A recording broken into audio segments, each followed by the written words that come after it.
183 സിനിമകൾ, 8 super ഹിറ്റുകൾ, 7 ഹിറ്റുകൾ. Producers അസോസിയേഷന്റെ കണക്കുകൾ സൂചിപ്പിക്കുന്നത് ഇതെല്ലാമാണ്. ഇതിലും എത്രയോ അപ്പുറമാണ് 2025 മലയാള സിനിമകൾ ഉണ്ടാക്കിയ ചർച്ചകൾ. സ്റ്റോറി ടെല്ലിങ്ങിലൂടെ, ക്രിയേറ്റിവിറ്റിയിലൂടെ, ചർച്ച ചെയ്യുന്ന വിഷയങ്ങളിലൂടെ 2025 മലയാള സിനിമ സജീവമാണ്. എല്ലാവർക്കും സ്വാഗതം. ഇന്ത്യവുഡ് ഡയറക്ടേഴ്സ് റൗണ്ട് ടേബിൾ 2025. കളങ്കാവൽ ഈ വർഷം ചർച്ചയായ സിനിമകളിൽ ഏറ്റവും ടോപ്പിൽ നിൽക്കുന്ന സിനിമകളിലൊന്ന്. മെഗാസ്റ്റാർ എന്ന ലേബലൊക്കെ മാറ്റിവെച്ച് ഒരു വില്ലൻ പരിവേഷത്തിൽ മമ്മൂക്ക എത്തിയ സിനിമ. പെർഫോമൻസ് കൊണ്ടും റൈറ്റിംഗ് കൊണ്ടും മേക്കിംഗ് കൊണ്ടും ചർച്ചകളിൽ ഇടം പിടിച്ച കളങ്കാവലിന്റെ റൈറ്റർ ഡയറക്ടർ ജിതിൻ കെ ജോസിനെ സ്വാഗതം ചെയ്യാം. കോൺഷ്യസ്ലി ഞാൻ രാഷ്ട്രീയം പറയില്ല എന്ന് നിലപാടെടുക്കുന്ന ആൾക്കാരുടെ പോലും അവരുടെ ബേസിക് പൊളിറ്റിക്സിന്റെ ഏറ്റവും അടിയിലുള്ള സംഗതി പോലും നമ്മൾ അറിയാതെ പുറത്തോട്ട് വരും എന്ന് പറയാറുണ്ട്. മനുഷ്യന്റെ വഴികളും മനുഷ്യൻ കടന്നു പോകുന്ന ഇടങ്ങളും കൃത്യമായി രേഖപ്പെടുത്തുന്ന സംവിധായകൻ. വാണിജ്യ താല്പര്യങ്ങളെയോ കയ്യടികളെയോ മാത്രം നോക്കി നിൽക്കാതെ മനുഷ്യന്റെ പച്ചയായ കഥയെ പറഞ്ഞിട്ടുള്ള സംവിധായകൻ. തിയേറ്റർ സിനിമയിലേക്ക് വന്നാൽ സമൂഹ മാധ്യമങ്ങളും മനുഷ്യ ജീവിതത്തെ എങ്ങനെയാണ് സ്വാധീനിക്കുന്നത് എന്നത് കൃത്യമായി കാട്ടിത്തരുന്നുണ്ട്. എല്ലാ കാലവും മനുഷ്യന്റെ അവസ്ഥകളുടെ കഥ പറയുന്ന സജിൻ ബാബുവിനെ സ്വാഗതം ചെയ്യാം. ഫെസ്റ്റിവൽസ് ഒക്കെ ഒരു തട്ടിപ്പായിട്ടാണ് ഞാൻ കാണുന്നത്. സത്യത്തിൽ അതിൽ നിങ്ങൾക്കൊരു സിനിമ, നല്ല സിനിമ എടുത്താൽ മാത്രം പോരാ, ആ സിനിമ നിങ്ങൾക്ക് അവിടെ പ്ലേസ് ചെയ്യാൻ പറ്റണം. അതിന് കണക്ഷൻ വേണം. എല്ലാ കാലവും ഒരു എഴുത്തുകാരൻ എന്ന നിലയിൽ ശ്രദ്ധിക്കപ്പെടുന്ന ഒരാളാണ് ദേവദത്ത് ഷാജി. ആനുകാലിക പ്രസിദ്ധീകരണങ്ങളിലെയും ഭീഷ്മപർവത്തിന്റെ എഴുത്തുകാരൻ എന്ന നിലയിലും അങ്ങനെ തന്നെ. ധീരനിലേക്ക് വരുമ്പോൾ നമ്മളെല്ലാവരും ഉൾക്കൊള്ളുന്നൊരു സമൂഹത്തിന്റെ പൊളിറ്റിക്സ് പറയുന്ന സിനിമ. ഒരു ആണും പെണ്ണും ഒരുമിക്കുന്നതിൻ്റെ രാഷ്ട്രീയത്തിൽ തുടങ്ങി ഒരു പെൺകുട്ടി സമൂഹത്തിൽ ജീവിക്കേണ്ടതിൻ്റെ വാർപ്പ് മാതൃകകൾ വരെ വീണ്ടും ചിന്തിപ്പിക്കുന്നുണ്ട്. ആ രാഷ്ട്രീയത്തിന്റെ പേരിൽ സ്വാഗതം ചെയ്യാം ദേവദത്ത് ഷാജി. പഴയ സിനിമകളിൽ, ഇപ്പോൾ 90s സിനിമകളിലെ പൊളിറ്റിക്കൽ കറക്റ്റ്നെസ് അല്ലെങ്കിൽ ഇപ്പോൾ അത് തീർച്ചയായിട്ടും വിമർശിക്കപ്പെടേണ്ടത് എപ്പോഴും വിമർശിക്കപ്പെടണം. പക്ഷേ പല ഫിലിം മേക്കേഴ്സും റൈറ്റേഴ്സും അത് തിരുത്താൻ റെഡി ആയിട്ടുണ്ട്. പലരും ഞങ്ങൾ മുന്നേ എഴുതിയത് ശരിയായിരുന്നില്ല, ഇനി അത് ഉണ്ടാവില്ല എന്നൊക്കെ പറയുന്നത് അതൊക്കെ ശരിക്കും അപ്രിഷിയേറ്റ് ചെയ്യേണ്ടത്. ബുള്ളിങ് അല്ലെങ്കിൽ സൈഡ് ലൈൻ ചെയ്യപ്പെടുന്ന വിഭാഗക്കാരുടെ സിനിമ എന്നതിൽ തുടങ്ങി ഇത് ഓരോ മലയാളിയുടെയും കഥയാണ് എന്ന് പറയിപ്പിച്ചിടത്താണ് അഖിൽ അനിൽകുമാർ എന്ന സംവിധായകൻ വ്യത്യസ്തനാകുന്നത്. ഓരോ കാലവും ചിന്തകളിലും പ്രവർത്തനങ്ങളിലും മലയാളികൾ വ്യത്യസ്തരാണ്.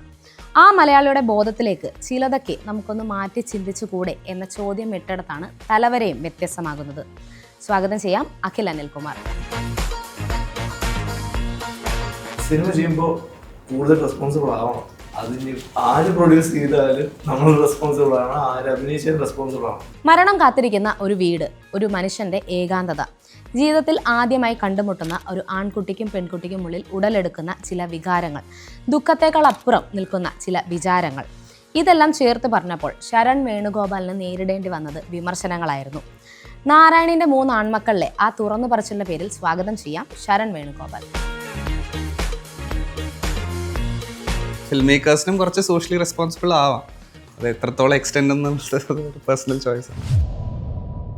എല്ലാവരെയും ഒരുമിച്ച് കിട്ടിയതിൽ വളരെയധികം സന്തോഷം. ഇപ്പം കളങ്കാവൽ എപ്പോഴും തിയേറ്ററിൽ ഓടിക്കൊണ്ടിരിക്കുകയാണ്. അപ്പോൾ ഇവിടെ നിന്ന് ഞാൻ തുടങ്ങുകയാണ്.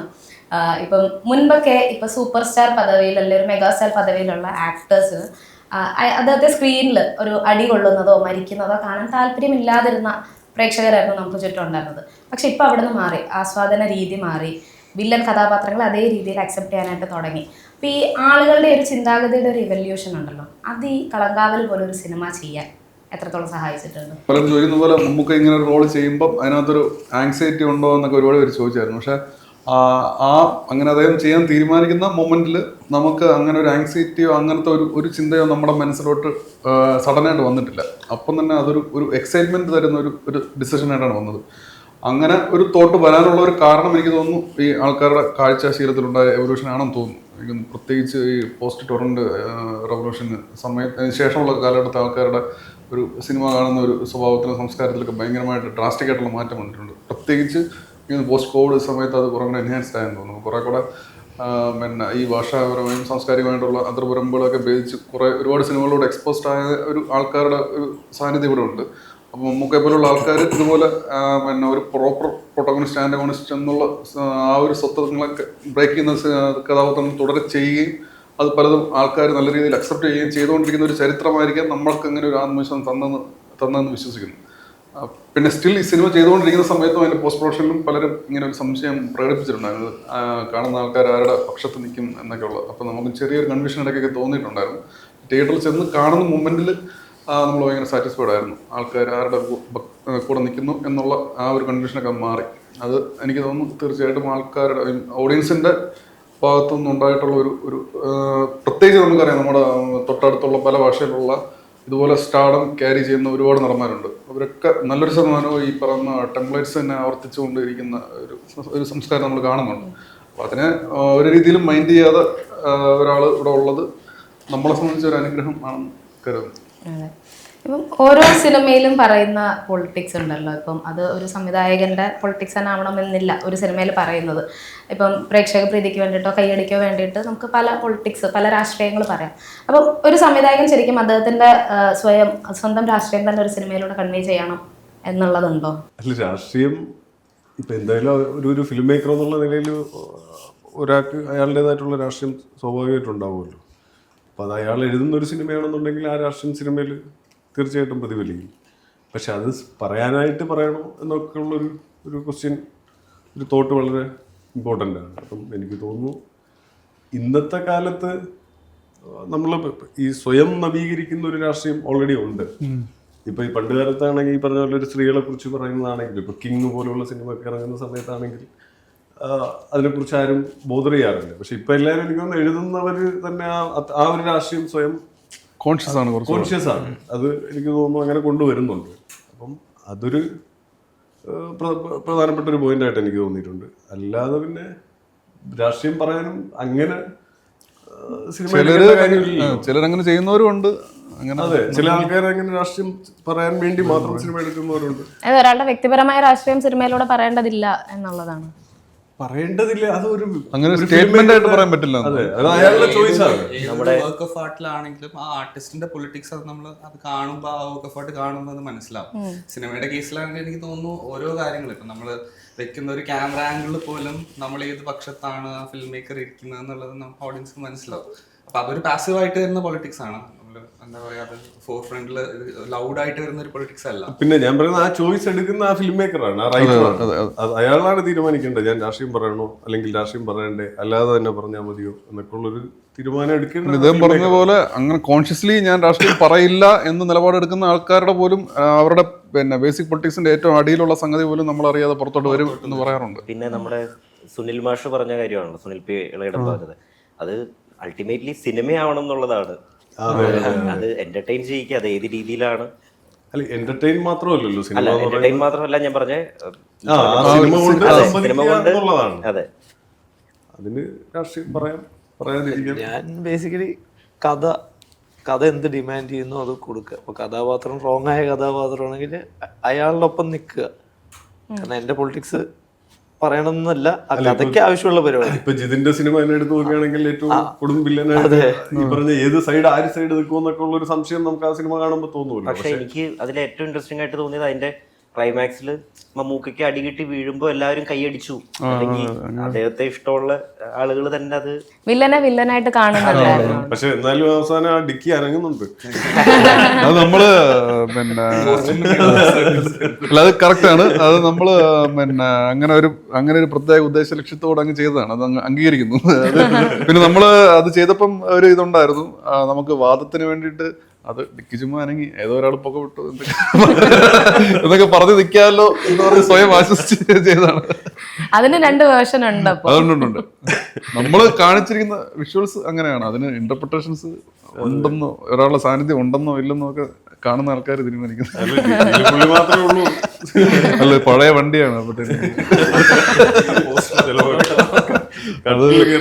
വേറെ ഏതോ ഒരാള്. അല്ല, ഞാൻ ഇങ്ങനെ ഇത് ചെയ്തപ്പോഴേ മനസ്സിലായി ഇത് ഇങ്ങനെ എന്തായാലും അപ്പൊ ഇങ്ങനെയൊക്കെ പറഞ്ഞു വെക്കാമെന്ന് തീരുമാനിച്ചു. ഓക്കെ, ഇപ്പൊ ഈ രാഷ്ട്രീയത്തിന് പറഞ്ഞതാണ് തന്നെ ഈ ധീരൻ സിനിമയിലേക്ക് വരുമ്പം ഈ സിനിമ പറയുന്ന ഒരു പൊളിറ്റിക്സ് ഉണ്ട്. ഇപ്പൊ ഈ പൊളിറ്റിക്കൽ കറക്റ്റ്നെസ് ചർച്ച ചെയ്യപ്പെടുന്ന ഒരു സമയം കൂടെ ആണല്ലോ. ഇപ്പോൾ ഈ പഴയ സിനിമകളിലൊക്കെ പൊളിറ്റിക്കൽ കറക്റ്റ്നെസ് ചോദ്യം ചെയ്യപ്പെടുന്നതൊക്കെ ഇപ്പോഴാണ്. അപ്പോൾ ധീരൻ പോലൊരു സിനിമ വരുമ്പം അതിൽ ഒരു പല പൊളിറ്റിക്സ് പറയുന്നുണ്ട്. അതിൽ പൊളിറ്റിക്കലി റോങ് ആവാതെ നോക്കാൻ വേണം. ഇപ്പോൾ ഒരു എഴുത്തുകാരൻ നല്ലൊരു സംവിധായകനിൽ വരുമ്പം എങ്ങനെയാണ് പൊളിറ്റിക്കലി റോങ് ആവാതെ, അല്ലെങ്കിൽ പൊളിറ്റിക്കൽ കറക്റ്റ്നെസ് കീപ്പ് ചെയ്തുകൊണ്ട് ആ എഴുത്ത് സ്ട്രക്ചർ ചെയ്യുന്നത് എങ്ങനെയായിരിക്കും?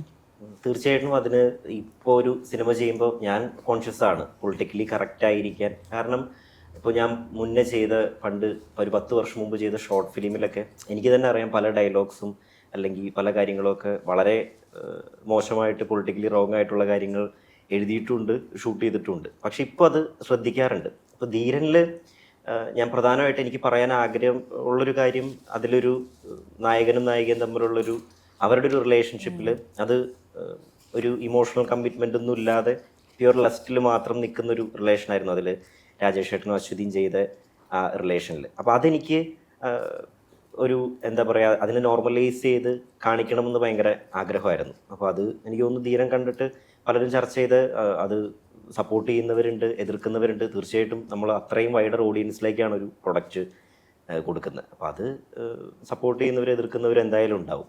പിന്നെ ഈ പഴയ സിനിമകളിൽ ഇപ്പോൾ 90s സിനിമകളിലെ പൊളിറ്റിക്കൽ കറക്റ്റ്നെസ് അല്ലെങ്കിൽ ഇപ്പോൾ അത് തീർച്ചയായിട്ടും വിമർശിക്കപ്പെടേണ്ടത് എപ്പോഴും വിമർശിക്കപ്പെടണം. പക്ഷേ പല ഫിലിം മേക്കേഴ്സും റൈറ്റേഴ്സും അത് തിരുത്താൻ റെഡി ആയിട്ടുണ്ട്.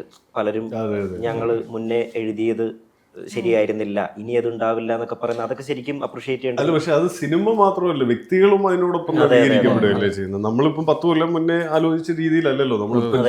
അന്ന് നമുക്ക് പലതും തെറ്റാണെന്ന് ഇന്ന് നമുക്ക് തോന്നാറുണ്ട്, അന്ന് നമ്മൾ പല ചെയ്ത കാര്യങ്ങളും. എനിക്ക് തോന്നുന്നു സിനിമ അതിലൊരു ഒരു പാർട്ട്. ഇപ്പൊ ഇദ്ദേഹത്തിന്റെ സിനിമയിലുള്ള ചില സീക്വൻസുകളുണ്ട്, ബിരിയാണിക്കകത്തുള്ള അതൊക്കെ നമ്മുടെ സോഷ്യൽ മീഡിയയൊക്കെ ഒരുപാട് ഡിസ്കഷൻസ് പോയിട്ടുണ്ട്. അത് ആ ഡിസ്കഷൻസ് പിന്നെ ആൾക്കാരെ സ്വാധീനിക്കുന്നുണ്ടെന്ന് തോന്നുന്നു. സിനിമയേക്കാൾ ഉപരി അതിന്റെ പുറത്ത് നടക്കുന്ന ചർച്ചകൾ മനുഷ്യർക്കാണ് ഏറ്റവും കൂടുതൽ എവല്യൂഷൻ സംഭവം. അപ്പൊ അത് തന്നെയാണ് സിനിമയിലും റിഫ്ലക്ട് ചെയ്യുക.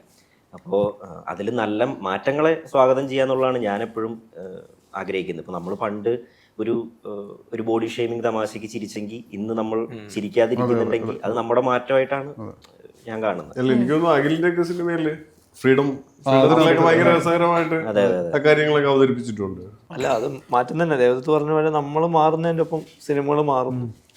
ഇങ്ങനെ ഇപ്പോൾ ചർച്ചകൾ, ഇപ്പം നമ്മൾ ഇന്റർവ്യൂ കാണുമ്പോൾ ആൾക്കാർ അതും ഡിസ്കസ് ചെയ്യുന്നുണ്ടല്ലോ. സിനിമകളിൽ മാത്രമല്ലല്ലോ ആൾക്കാർ പൊളിറ്റിക്കൽ കറക്റ്റ്നെസ് പറയുന്നത്, ഇന്റർവ്യൂസിന്റെ വരെ പറയുന്നുണ്ട്.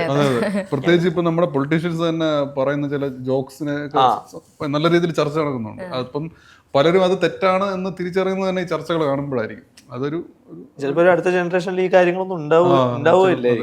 ഇപ്പൊ ഞങ്ങള് ജ്യോതിഷടുത്ത് സംസാരിക്കുമ്പോ പോലും അത്രയും അളന്നു കുറിച്ചാണ് സംസാരിക്കുന്നത്. ഒരു വാക്ക് പഴച്ചു കഴിഞ്ഞാൽ അങ്ങോട്ടോ ഇങ്ങോട്ടോ മാറിയാൽ പേടിയുണ്ട്.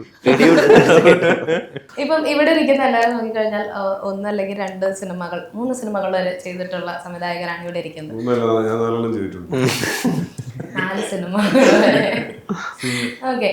അപ്പം ഒരു സംവിധായകനെ സംബന്ധിച്ച് ആദ്യ സിനിമ എന്ന് പറയുന്നത് ഭയങ്കര ക്രൂഷ്യലാണ്. ഇപ്പം പലർക്കും ആദ്യ സിനിമ വലിയൊരു സ്റ്റാർ കാസ്റ്റിൽ ചെയ്യാൻ സാധിക്കണം എന്നില്ല. ചിലർക്ക് അത് സാധിച്ചു. ഇപ്പം ജിതിനെ സംബന്ധിച്ച് അത് സാധിച്ചു. അപ്പോൾ പലർക്കും അത് സാധിക്കണം എന്നില്ല.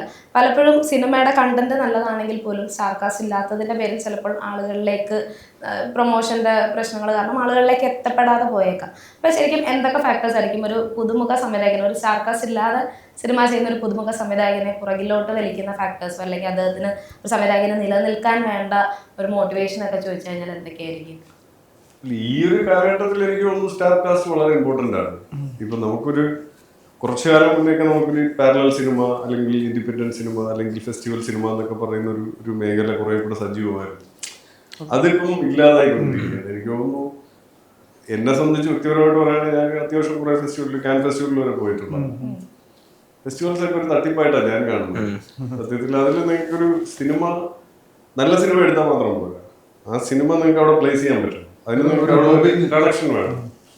അത് നിങ്ങൾക്ക് പ്രോഗ്രാമേഴ്സുമായിട്ടും അല്ലെങ്കിൽ ഫെസ്റ്റിവൽ ഡയറക്ടേഴ്സുമായിട്ടും ക്യൂറേറ്റേഴ്സുമായിട്ടൊക്കെ നിങ്ങൾക്ക് ഒരു കണക്ഷൻ ഉണ്ടെങ്കിൽ മാത്രമേ നിങ്ങൾക്ക് നിങ്ങളുടെ സിനിമ അവിടെ കൊണ്ട് പ്ലേസ് ചെയ്യാൻ പറ്റും. അല്ലെങ്കിൽ നിങ്ങളുടെ സിനിമ ആരും കാണാൻ പോകുന്നില്ല. കാര്യം ഇപ്പോൾ കാനിലോ ബെർലിനിലോ വെനീസിലോ ഒക്കെ അയക്കുന്ന സിനിമകൾ എന്ന് പറയുന്നത് 1000, 2000, 3000, 4000 സിനിമകളിലൊക്കെയാണ്.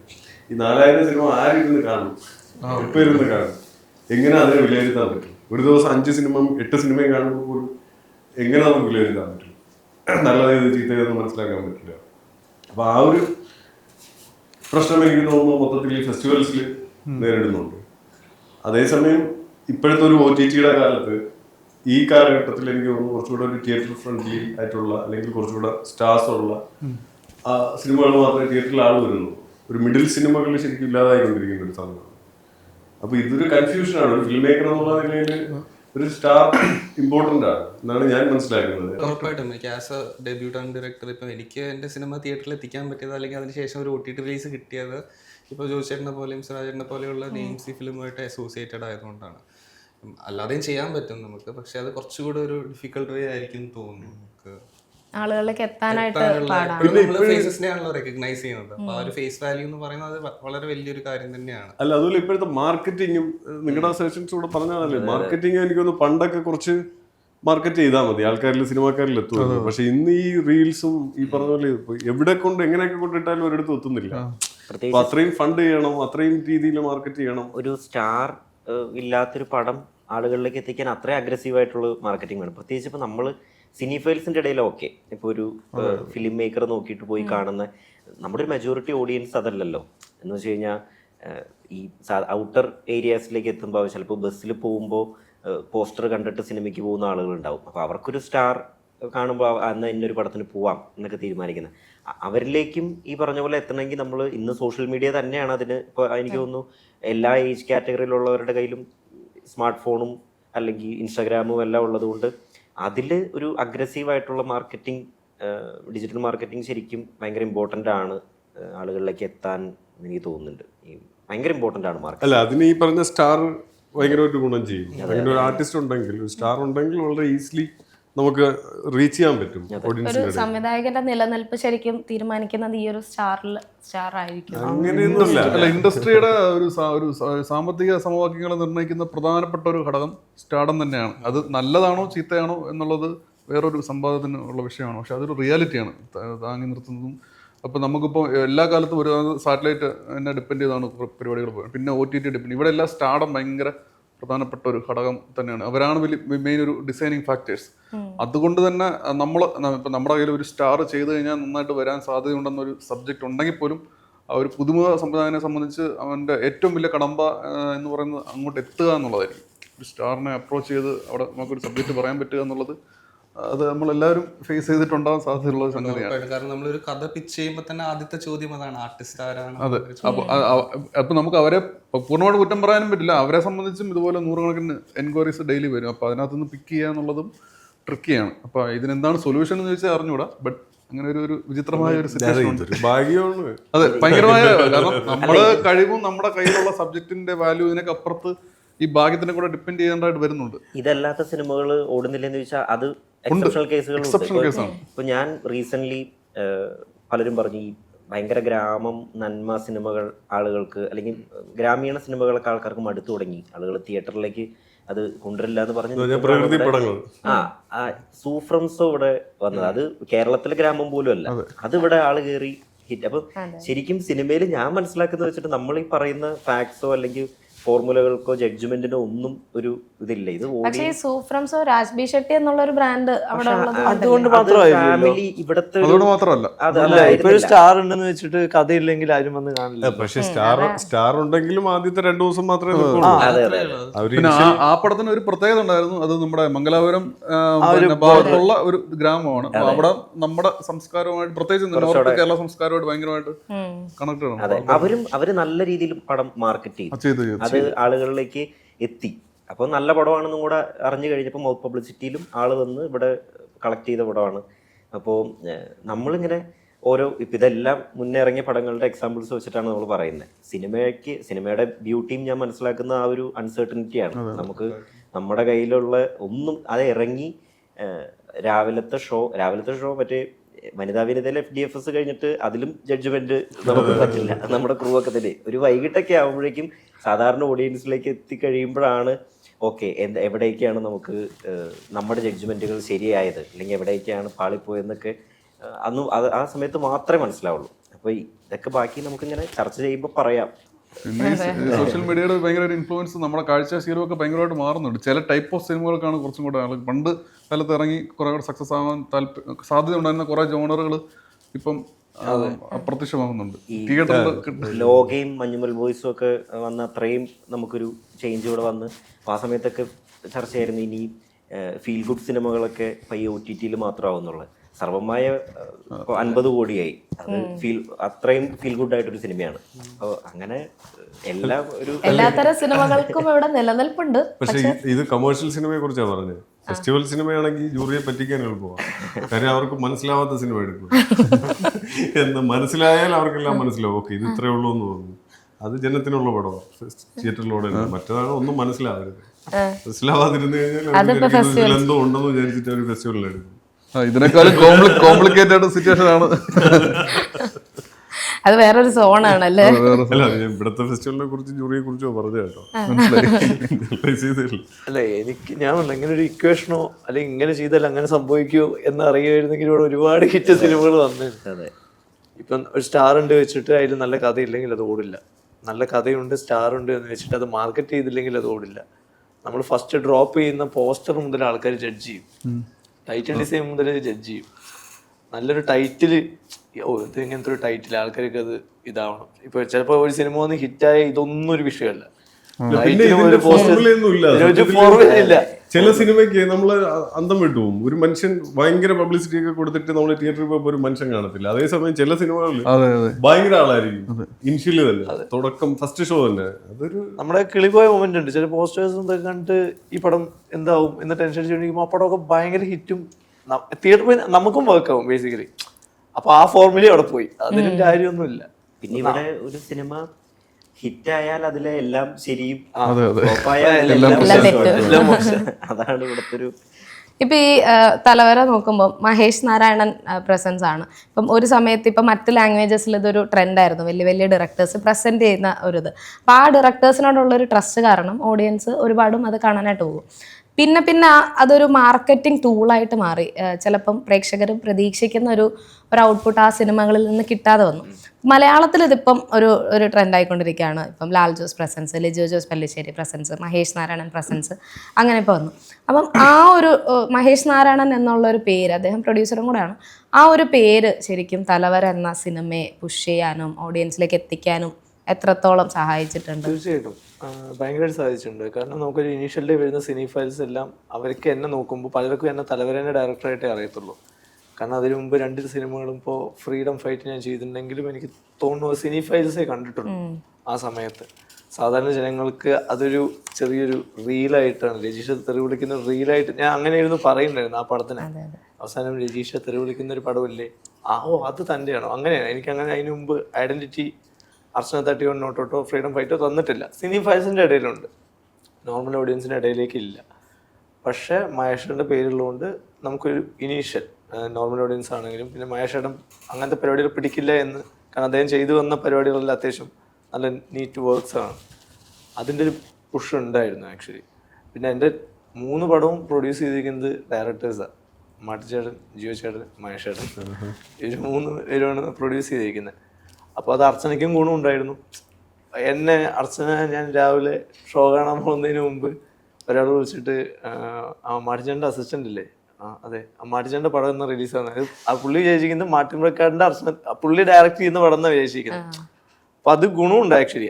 അങ്ങനെ ഉണ്ടെങ്കിൽ ആൾക്കാർ വന്ന് സിനിമ കണ്ട് ഇഷ്ടമായി എന്നെ മനസ്സിലാക്കുമല്ലോ. പിന്നെ ജിയോ ചേട്ടൻ്റെ സെക്കൻഡ് പടം പ്രൊഡ്യൂസ് ചെയ്തത് ജിയോ ചേട്ടനാണ്. അപ്പോൾ ചേട്ടൻ പറയുന്ന പോലെ തന്നെ ജിയോ ചേട്ടൻ ഉള്ളത് കൊണ്ടാണ് എനിക്ക് IFFK കിട്ടുന്ന ആ പടം. ഇല്ലെങ്കിൽ എനിക്ക് തോന്നുന്നില്ല 2 പാട്ടും. അല്ല, അതുകൊണ്ടല്ല ആ സമയത്ത് ഞാൻ ജൂറിയിലുണ്ടായിരുന്നു. അല്ല, ജിയോ ചേട്ടന്റെ പടങ്ങളൊക്കെ അവിടെ ഒരു നല്ലൊരു സ്പേസ് ഉണ്ടായിരുന്നു ആക്ച്വലി. ആ ഒരു ആന്തോളജിയിൽ അത്യാവശ്യം നന്നായിട്ട് മാറിയിരിക്കുന്ന കമേഴ്ഷ്യൽ പടം എന്ന് പറയുന്നത് എൻ്റെ. ഞാനിപ്പോൾ അന്ന് IFFK പോയ സമയത്ത് 2 പാട്ടും ഇങ്ങനത്തെ ഒരു പരിപാടിയുള്ളൊരു പടം ഞാൻ കണ്ടിട്ടില്ല. മേ ബി അതെൻ്റെ അറിവുകേടായിരിക്കും, പക്ഷെ ഞാൻ കണ്ടിട്ടില്ല. അപ്പോൾ അങ്ങനെ ഒരു പ്രൊഡ്യൂസർ വരുമ്പോൾ നമുക്കൊരു പുഷുണ്ട്. കാരണം അവനെ ഫോളോ ചെയ്യുന്ന കുറച്ച് ആൾക്കാർ നമ്മളിലേക്ക് ഒരു ശ്രദ്ധ വരും. അത് വലിയൊരു ഗുണം തന്നെയാണ്. എന്ന് വെച്ച് ആ സിനിമ മോശമായാലും അവൻ്റെ പേരിനെയും ബാധിക്കും. ആ ഒരു ചുമതല എനിക്കുണ്ട്. കാരണം അവനെ ഫോളോ ചെയ്യുന്ന ആൾക്കാർ എന്നെ തെറി വിളിക്കും. അപ്പോൾ അതിൻ്റെ ഒരു പരിപാടിയും കൂടെ നോക്കണം. കൂടുതൽ റെസ്പോൺസിബിൾ ആവേണ്ട വരും. സിനിമ ചെയ്യുമ്പോൾ കൂടുതൽ റെസ്പോൺസിബിൾ ആവണം. അതിന് ആര് പ്രൊഡ്യൂസ് ചെയ്താലും നമ്മൾ റെസ്പോൺസിബിൾ ആവണം, ആര് അഭിനയിച്ചാലും റെസ്പോൺസിബിൾ ആവണം. ഇല്ലെങ്കിൽ വാഷ് ഔട്ട് ആവും, നിൽക്കാൻ പറ്റത്തില്ല. സീരിയസ് ആയിട്ട് പറയുന്നതാ. കാരണം അർച്ചന കഴിഞ്ഞിട്ട് 3 വർഷം അത് ഭയങ്കര ഹാർഡാണ്. നമ്മളൊരു സിനിമ തിയേറ്ററിൽ എത്തിച്ചു, ഓക്കെ, ഒരുവിധ ഓടിയതിന് കാര്യമില്ല, എക്സെപ്ഷണലായിട്ട് ഓടി അടിക്കണം. ഇനി മുതൽ അങ്ങനെ തന്നെ കോമ്പറ്റീഷൻ, ഇനി മുതൽ നല്ല സിനിമകളെ വരത്തുള്ളൂ. കാരണം കോമ്പറ്റീഷൻ കയറി, കാരണം ആൾക്കാർക്ക് വാശി തുടങ്ങി, ഇനി പുതിയ പരിപാടി ചെയ്യണം. അല്ല, ഇത് എല്ലാ കാലത്തും ഉണ്ടായിരുന്നു. മേ ബി അത് കറക്റ്റ് ആയിരിക്കാം, എല്ലാ കാലത്തും ഉണ്ടായിരിക്കാം. നമ്മൾ ആ റിയാലിറ്റിയിലോട്ട് നമ്മൾ ആ റിയാലിറ്റിയിലോട്ട് കയറുമ്പോഴായിരിക്കും അറിയുന്നത്. കാരണം ഞാനൊക്കെ ആദ്യം പ്രതീക്ഷ വന്ന് 1 വർഷം 2 സിനിമയൊക്കെ ചെയ്യാം, ആ മൈൻഡിലായിരുന്നു. നടക്കില്ല, നല്ല പരിപാടി ഉണ്ടെങ്കിൽ മാത്രമേ ഓടത്തുള്ളൂ. ഒരു വർഷം ഒരെണ്ണം തന്നെ ചെയ്യാൻ പാടാണോ? ഇപ്പൊ 1 വർഷം ഒന്നും ചെയ്യാൻ പറ്റില്ല, 2 വർഷം 2 വർഷം കൂടുമ്പോ ഒരു പടം. കാരണം ഈ പണ്ടൊക്കെ എങ്ങനെയായിരുന്നു ഇപ്പൊ ഈ സത്യനന്ദിക്കാടും ഒക്കെ? അന്ന് നല്ല റൈറ്റേഴ്സ് ഉണ്ടല്ലോ, ഒരുപാട് സിനിമകളൊക്കെ ഒരു വർഷം തന്നെ സിനിമകളുടെ നല്ല റൈറ്റേഴ്സ് ഉണ്ട്. പിന്നെ അന്ന് പെട്ടെന്ന് സിനിമ തീരും. പിന്നെ കുറച്ചും കൂടെ ഒരു ടെംപ്ലേറ്റിനെ ഫോളോ ചെയ്യുന്ന പരിപാടി ഉണ്ടായിരുന്നു. എനിക്ക് തോന്നുന്നു ഇപ്പൊ ജിത്തു ജോസഫ് സാർ മാത്രമാണ് അടുപ്പിച്ച് സിനിമകൾ ചെയ്യുന്നുള്ളൂ. അപ്പൊ ഇപ്പൊ ഈ മലയാളികളുടെ ഈ ആസ്വാദന രീതിയൊക്കെ ഒരുപാട് ഇപ്പൊ മാറിയല്ലോ. ഇപ്പൊ ലാർജർ ദാൻ ലൈഫ് സിനിമകളൊക്കെ ആളുകൾ അക്സെപ്റ്റ് ചെയ്ത് തുടങ്ങി. ഈ ദേവദൂതൻ പോലെയുള്ള സിനിമകളൊക്കെ റിലീസായ ടൈമിൽ ആളുകൾ തള്ളിക്കളഞ്ഞെങ്കിലും പിന്നീടാണ് അതിന് വലിയൊരു അക്സെപ്റ്റൻസ് കിട്ടിയത്. ഇപ്പം സൂപ്പർ ഹീറോ മൂവീസ് ആണല്ലോ നമ്മുടെ മലയാളത്തിൽ, മിന്നൽ മുരളി, ലോക, അതൊക്കെ ആളുകൾ 2 കൈയും നീട്ടി സ്വീകരിക്കുന്നതാണ്. അപ്പൊ നിങ്ങളുടെ ഈ ഒരു കരിയറിന്റെ സ്റ്റാർട്ടിങ്, ഇപ്പം സിനിമ എന്നുള്ളൊരു ആഗ്രഹം ഒരുപാട് വർഷങ്ങൾക്ക് മുൻപേ തലയിൽ കയറിയതായിരിക്കും.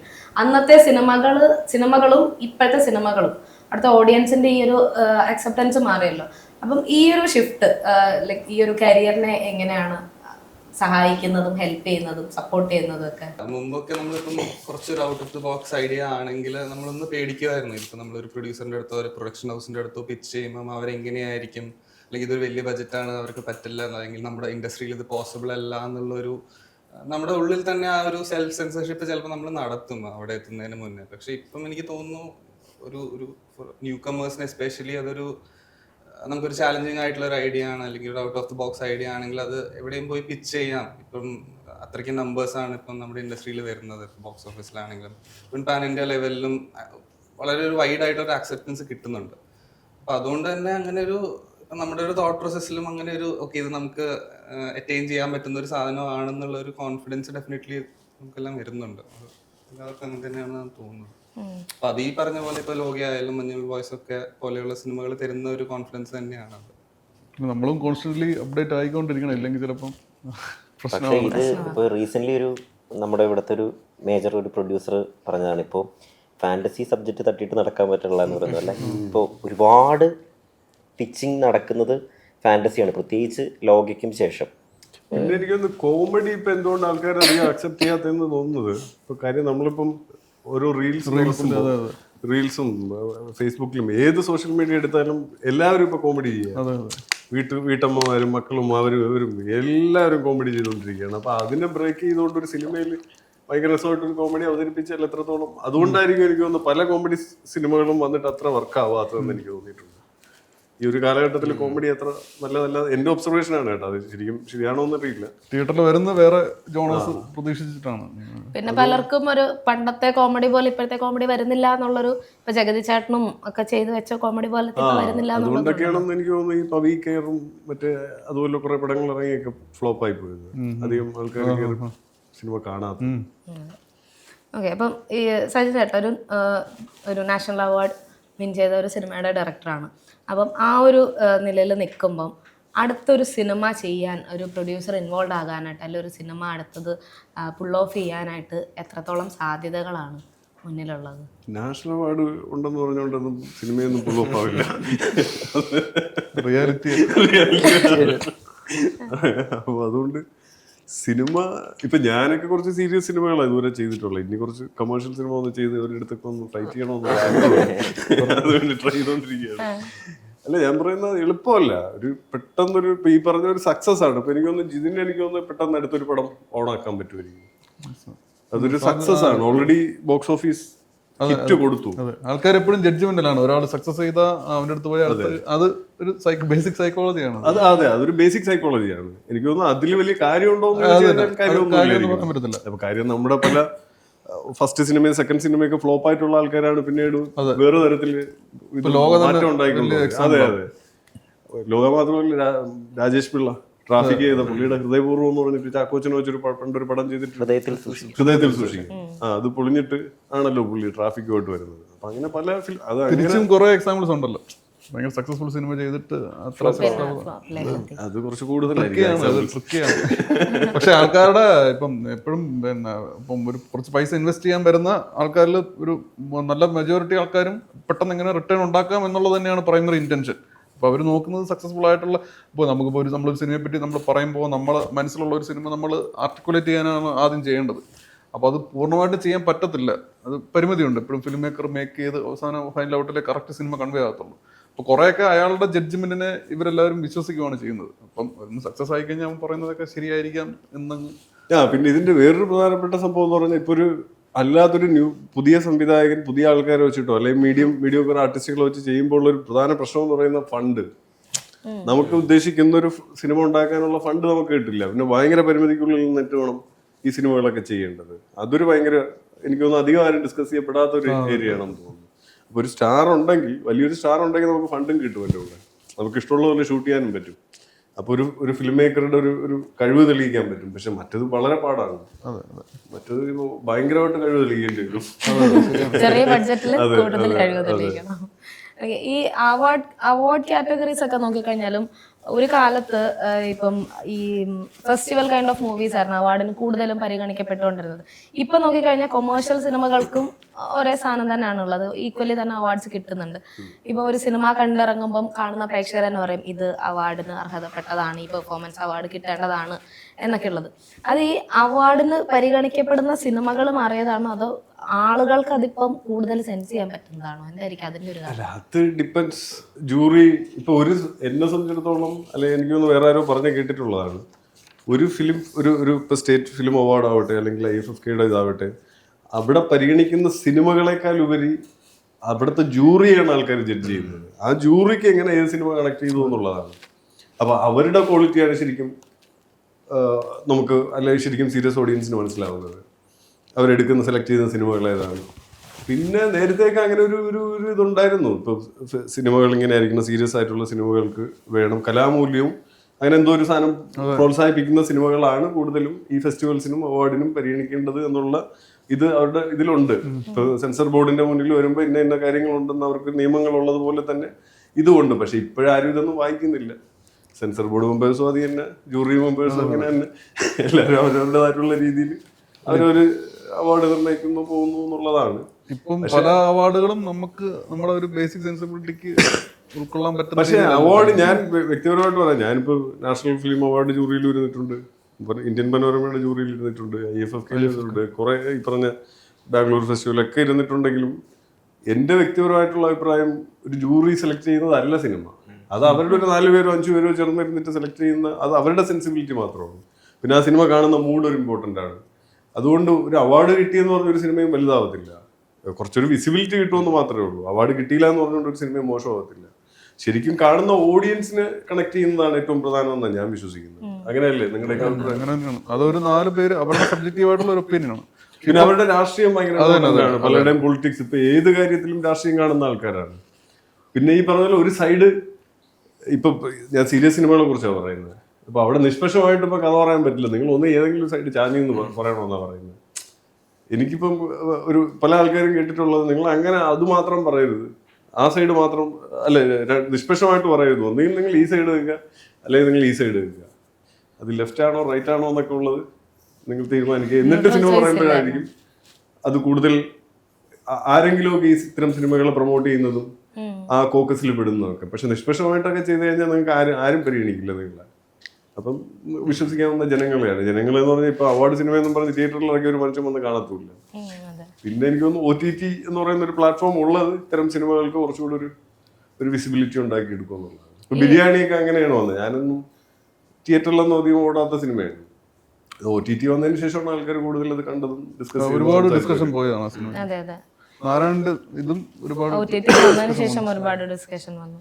ഈ അവാർഡ്സ് തന്നെ പറഞ്ഞപ്പോഴും ഇത്തവണ IFFKയിൽ ഉണ്ടായിരുന്ന ഒരു ചർച്ച തന്നെയായിരുന്നു ഈ അവാർഡ്സ്. IFFK പോലുള്ള വേദികളിൽ കാണിക്കുന്ന സിനിമകൾ പിന്നെ കാണിക്കാൻ ഒരു പ്ലാറ്റ്ഫോം ഇല്ല. അത് OTT പോലും വരാത്ത സിനിമകളുണ്ട്. പക്ഷെ അവിടെ ഒരുപാട് പേരുടെ കഷ്ടപ്പാട് ഒരു സിനിമ മേക്ക് ചെയ്യുന്നതിലുണ്ട്. അത് കാണിക്കാൻ പക്ഷെ ഒരു പ്ലാറ്റ്ഫോം കിട്ടുന്നില്ല എന്നുള്ളതുണ്ടല്ലോ.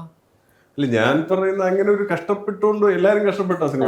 ഈ സിനിമയിലെ കഷ്ടപ്പാട് എന്ന് പറയുന്നത് അത് നമുക്ക് അതിപ്പോ എനിക്ക് തോന്നുന്നു പറഞ്ഞ് വില പോവില്ലാത്തൊരു അതെ അതെ ഓഡിയൻസിന് കഷ്ടപ്പാടിന്റെ കാര്യം ഒന്നും അറിയണ്ടല്ലോ. ഇപ്പൊ അവര് ചോദിക്കും നീ എന്തിനാണ് ഇത്ര കഷ്ടപ്പെട്ട് നിന്റെ ആരാ പറഞ്ഞെന്ന് ചോദിച്ചു കഴിഞ്ഞാൽ. പക്ഷെ ഈ സിനിമ എനിക്ക് തോന്നുന്നു ഇപ്പൊ എല്ലാരും പറയും ഞാൻ സൊസൈറ്റിക്ക് വേണ്ടി എടുത്താണ്, ഞാൻ മറ്റു സമൂഹത്തിന് വേണ്ടി എടുക്കുന്നത്. ഞാൻ അവനവന് വേണ്ടി എടുക്കുന്നതാണ് സിനിമ. തീർച്ചയായും ഇല്ലേ? തീർച്ചയായും നമ്മുടെ സാറ്റിസ്ഫാക്ഷന് വേണ്ടിയില്ലേ നമ്മളൊരു പ്രൊജക്ട് ഉണ്ടാക്കുന്നതും അതിന്റെ പിന്നിൽ കഷ്ടപ്പെടുന്നത്. നാട്ടുകാർക്ക് ഇപ്പൊ എന്താ ഇങ്ങനെ ഒരു സിനിമ എടുത്തില്ലെങ്കിൽ ഇല്ല, അത്രേ ഉള്ളൂ. ശ്രീനിവാസൻ സാറ് മറ്റേ 1000 വേദികളിൽ നിന്ന് പ്രസംഗിക്കുന്നതിലും സിനിമ എടുത്താൽ എന്ന് പറയുന്ന. ഓക്കെ, ഇപ്പം ഈ പഴയ സിനിമകൾ വെച്ച് നോക്കുമ്പം ഇപ്പോഴത്തെ സിനിമകളിലെ കഥാപാത്രങ്ങളുടെ ഒരു സൈക്കോളജി ഉണ്ടല്ലോ, അത് ഭയങ്കര വേറിട്ട് നിൽക്കുന്ന തന്നെ. ഇപ്പം ഈ സമ്മർ ഇൻ ബദ്ലേമിന്റെ റീ റിലീസിന്റെ ടൈമിൽ മഞ്ജു ചേച്ചി പറഞ്ഞൊരു കാര്യമുണ്ട്, അന്നത്തെ ആ കാലത്ത് ആമി പോയ ആ ഒരു അവസ്ഥ ആ പ്രായത്തിൽ അറിയില്ലായിരുന്നു. ഇപ്പൊ ചിന്തിക്കുമ്പോൾ പേടിയാവുന്നുണ്ട്, കാരണം ആമി പോയ ആ ഒരു മെന്റൽ സ്റ്റേറ്റ് ഭയങ്കര ഓർക്കുമ്പം ഇപ്പൊ പ്രശ്നമാണ്. കാരണം മെന്റൽ ഹെൽത്ത് ഒക്കെ ഇപ്പം ചർച്ചയായിക്കൊണ്ടിരിക്കുകയാണല്ലോ. ഈ നാരായണീന്റെ 3 ആൺമക്കൾ നോക്കുമ്പം ഇതിലെ കഥാപാത്രങ്ങൾ ഈ 3 സിബ്ലിങ്സിന്റെ മെന്റൽ കണ്ടീഷൻ നോക്കിക്കഴിഞ്ഞാൽ അത് ഓർക്കുമ്പോൾ നമുക്ക് കുറച്ച് ഡിഫിക്കൽട്ട്, പ്രത്യേകിച്ച് സേതു എന്ന് പറയുന്ന കഥാപാത്രത്തിന്റെ. അപ്പൊ ഈ കഥാപാത്രത്തിന്റെ ഒരു സ്ട്രക്ചറിൽ ഈ സൈക്കോളജി എന്ന് പറയുന്ന ഒരു എലമെന്റ് എത്രത്തോളം എഴുത്തിലൊക്കെ ഹെൽപ്പ് ചെയ്യും?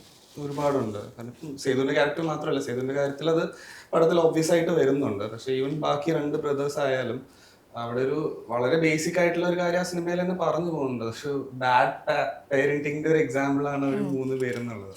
അപ്പം ഈ സേതുവിനെ എങ്ങനെയാണോ അവര് മറ്റ് 2 ബ്രദേഴ്സ് ട്രീറ്റ് ചെയ്യണത്, അവരെങ്ങനെയാണ് പരസ്പരം അവരുടെ ഒരു ഇക്വേഷൻ, ഇതെല്ലാം അവിടെ ആ വീട്ടിനകത്തുള്ള ഒരു എന്താ പറയുക ഒരു ഡൈനാമിക്സിൽ വരുന്ന ഒരു ഇഷ്യൂസ് ആണ്. അപ്പം ഇപ്പൊ ആ കാലഘട്ടത്തിലൊന്നും അതിനുള്ള ഒരു അവയർനെസ്സോ അങ്ങനത്തെ കാര്യങ്ങളൊന്നും ഇല്ല. അപ്പൊ തീർച്ചയായിട്ടും ഇപ്പം എല്ലാ ക്യാരക്ടേഴ്സ് എഴുതുമ്പോഴും അത് വരുന്നുണ്ട്. ഇപ്പം നിഖിൽ ആതിരയുടെ കാര്യമാണെങ്കിൽ അവരുടെ എന്താണ് ഒരു സൈക്കിക് സ്പേസ്, അവരുടെ ഏത് സ്പേസിൽ നിന്നാണ് അവരുടെ തോട്ട് പ്രോസസ്സ് വരുന്നത്, അല്ലെങ്കിൽ ഈ സിനിമ തുടങ്ങുന്ന പോയിന്റിൽ എന്താണ് അവരുടെ ഒരു സൈക്കോളജിക്കൽ സ്റ്റേറ്റ്, എവിടെയാണ് അവസാനിക്കുന്നത്, ഇങ്ങനത്തെ തോട്ട്സ് എല്ലാം ഡെഫിനറ്റ്ലി എഴുതുമ്പോൾ പോകാറുണ്ട്. ഇപ്പൊ കുറച്ചും കൂടെ അതായത് കഥാപാത്രത്തിന്റെ മെന്റൽ കണ്ടീഷൻ മനസ്സിൽ കൊണ്ട് തന്നെ എഴുത്തില് കൊണ്ടുപോകുന്നുണ്ട്. ഉറപ്പായിട്ടും വരുമല്ലോ. കാരണം നമ്മളിപ്പം ലൈക്ക് എന്തുകൊണ്ടാണ് ഒരാൾ ഒരു കാര്യം ചെയ്യുന്നത് എന്നുള്ളൊരു ക്വസ്റ്റ്യൻ, അല്ലെങ്കിൽ എന്താണ് അയാൾ അടുത്തത് ചെയ്യാൻ പോകുന്നത് എന്നുള്ളത് നമ്മൾ ചോദിക്കുമല്ലോ എഴുതുമ്പോൾ. അപ്പൊ അതിൽ ഈ സൈക്കോളജിക്കൽ ഫാക്ടേഴ്സ് ഡെഫിനറ്റ് ആയിട്ട് വരും.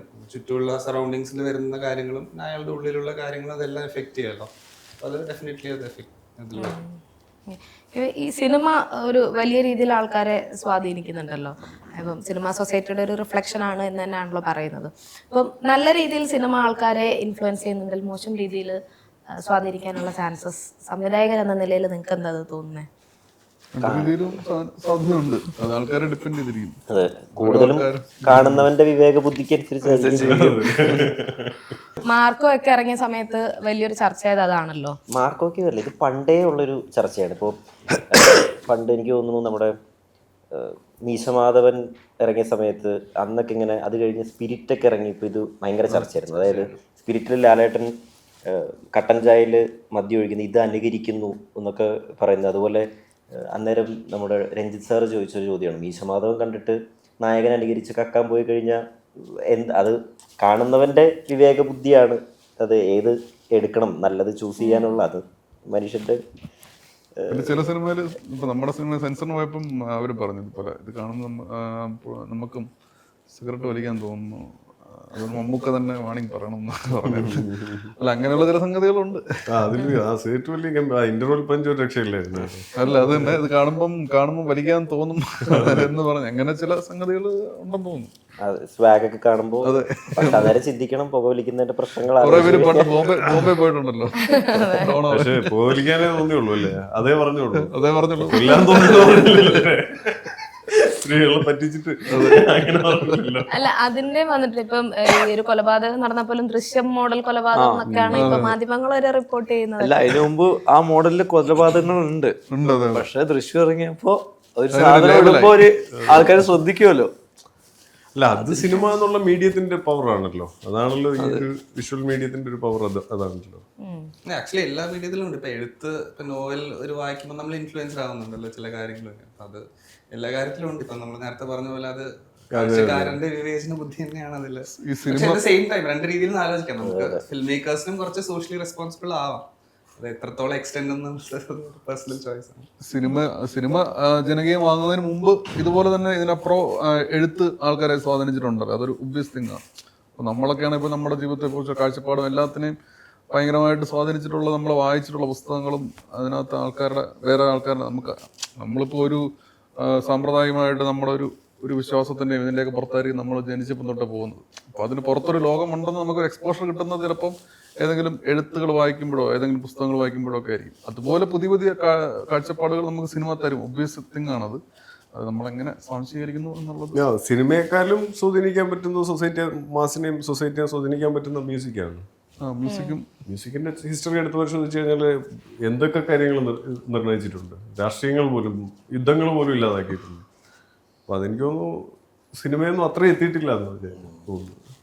എനിക്ക് ഇപ്പം സിനിമയേക്കാൾ ഉപരി ആ സിനിമയിൽ പറയുന്ന കാര്യങ്ങൾ അല്ലെങ്കിൽ സിനിമയിൽ സംസാരിക്കുന്ന കാര്യങ്ങളുടെ പുറത്ത് നടക്കുന്ന ചർച്ചകൾ ആൾക്കാരെ കുറെ കൂടെ സ്വാധീനിക്കുന്നുണ്ട്. സോഷ്യൽ മീഡിയയിലൊക്കെ സ്വാധീനിക്കുന്നുണ്ട്. സോഷ്യൽ മീഡിയയുടെ വരവോടെ കാരണം നമ്മൾ ചെറുപ്പത്തിൽ നമ്മൾ സ്കൂളിൽ പഠിച്ചുകൊണ്ടിരുന്നപ്പം ആൾക്കാരെ നമ്മൾ പലതും പറഞ്ഞ് കളിയാക്കിക്കൊണ്ടിരുന്നത് ഇപ്പം നമുക്ക് തോന്നത്തില്ല. അത് പൊളിറ്റിക്കലി റോങ് ആണെന്നൊരു ചിന്ത നമ്മുടെ മൈൻഡിലോട്ട് കയറിയിട്ടുണ്ട്. അത് ഇതിനൊക്കെ സിനിമയും ഇതായിട്ടുണ്ടെന്ന് തോന്നുന്നു. അല്ല, അത് സിനിമ മാത്രമല്ല, ഇപ്പൊ ഒരു പൊതുവായിട്ട് ഇപ്പം WCC പോലെയുള്ള സംഘടനയുടെ വരവും അവര് ചെയ്തിട്ടുള്ള കാര്യങ്ങളും അതൊക്കെ ആൾക്കാരുടെ മനസ്സിലും ഭയങ്കരമായിട്ട് ഇമ്പാക്ട് ഉണ്ടാക്കി. ഫേസ്ബുക്കിൽ വരുന്ന പോസ്റ്റുകൾ വരെ നമ്മളെ സ്വാധീനിക്കാറുണ്ട്. ഓരോ ആൾക്കാരും പറയുന്ന കാര്യങ്ങൾ നമ്മൾ ആദ്യമായിട്ടായിരിക്കുമല്ലോ പല സംഗതികളെ പറ്റി എക്സ്പോസ്ഡ് ആവുന്നത്. അത് എല്ലായിടത്തും ഉണ്ടെന്ന്. എല്ലാവരുടെ ഉള്ളിൽ ഒരു ഭയം, എല്ലാം എന്തും അങ്ങനെ വെട്ടി തുറന്ന് വെറുതെ വായി തോന്നിയത് പറയാൻ പറ്റുന്നൊരു കാലം അല്ലാതായി മാറി. അല്ല, പിന്നെ ഇതിന്റെയൊക്കെ ഒരു വലിയ വേറൊരു പ്രശ്നം ഉള്ളതെന്ന് പറയുന്ന ഇത് നമ്മൾ ജീവിക്കുന്ന നമ്മുടെ ചുറ്റുപാടിലാണ്. നമ്മളിപ്പോൾ കേരളം പോലൊരു സ്ഥലത്ത്, ഇന്ത്യ പോലൊരു രാജ്യത്ത് ജീവിക്കുമ്പോഴാണ്. പക്ഷെ ഇതേ നിയമങ്ങളും ഇതേ രീതികളും അല്ല നമ്മൾ വേറൊരു രാജ്യത്ത് പോയി കഴിഞ്ഞാൽ അവിടെ പാലിക്കേണ്ട കാര്യങ്ങൾ വേറെയാണ്, ഉറപ്പായിട്ട് ഡിഫറെന്റ് ആണ്.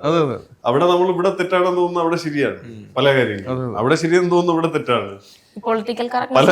അതെ, തീർച്ചയായിട്ടും. ഈവൻ പൊളിറ്റിക്കൽ കറക്റ്റ്നെസ് പോലും നമ്മള് പല കാര്യങ്ങളും അതിപ്പോ എടുത്ത് പറയുന്നില്ല, ഉദാഹരണം പറയുന്നില്ല. അല്ല, ഇപ്പൊ നമ്മൾ അമേരിക്കയിൽ ചെന്ന് 2 സ്റ്റേറ്റ്സിൽ പോയി ഒരിടത്തുനിന്ന് ഒരു കാര്യം ചെയ്താലും കുഴപ്പമില്ലായിരിക്കും. അത് ആ വരയ്ക്ക് ഇപ്പുറത്തും ചെയ്താൽ ജയിലിലാവും. പക്ഷെ എന്നാലും ഇതിനൊക്കെ അപ്പുറത്ത് നമുക്കൊരു ബോധ്യം ഉണ്ടായിരിക്കും. ഒരു ബേസിക് സാധനങ്ങളുടെ ഒരു അതെല്ലായിടത്തും ഒരുപോലെ ആയിരിക്കും ചില കാര്യങ്ങൾ. പക്ഷെ അതിന്റെ അപ്രോച്ച് പലയിടത്തും പല രീതി തന്നെയായിരിക്കും. നമ്മുടെ നാട്ടിൽ തന്നെ നമ്മൾ എന്ത് ലഹരി ഉപയോഗിക്കാൻ പാടില്ല എന്ന് സ്റ്റേറ്റ് ആണല്ലോ ഡിസൈഡ് ചെയ്യുന്നത്. അതെ, ഇവിടെ കഞ്ചാവ് ഓരോ സ്റ്റേറ്റുമാണ് തീരുമാനിക്കുന്നത്. സ്റ്റേറ്റും അല്ല, ഇന്ത്യയിലെ ഏറ്റവും പ്രധാനപ്പെട്ട രാജ്യം എന്നുള്ള രീതിയിൽ ഉദ്ദേശിച്ചു. ഇപ്പം ഹിമാചലിൽ പോയി കഴിഞ്ഞാൽ അവിടെയാണ് ഈ മലാന ഉള്ളതും. അത് ഇന്ത്യയുടെ പാർട്ടാണ്. ടോഷ് ഉള്ളതും ഗ്രഹൻ ഉള്ളതും ഒക്കെ അവിടെ തന്നെയാണ്. അവിടെയാണ് ഏറ്റവും കൂടുതൽ.